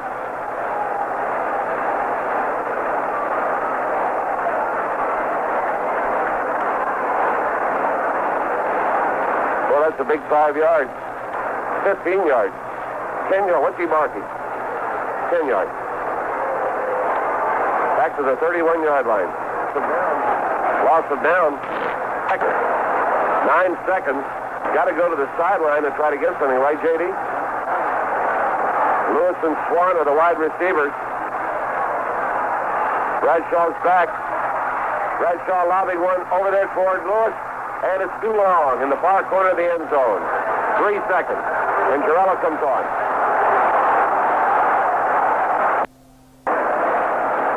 Lee from the 38-yard line, a 48-yard attempt. Walden to Holder. 3 seconds on the clock.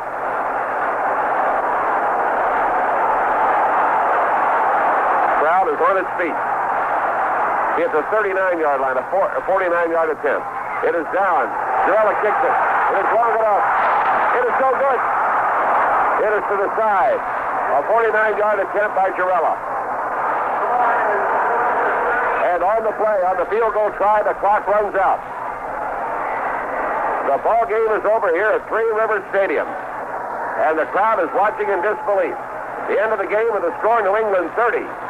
Pittsburgh 27.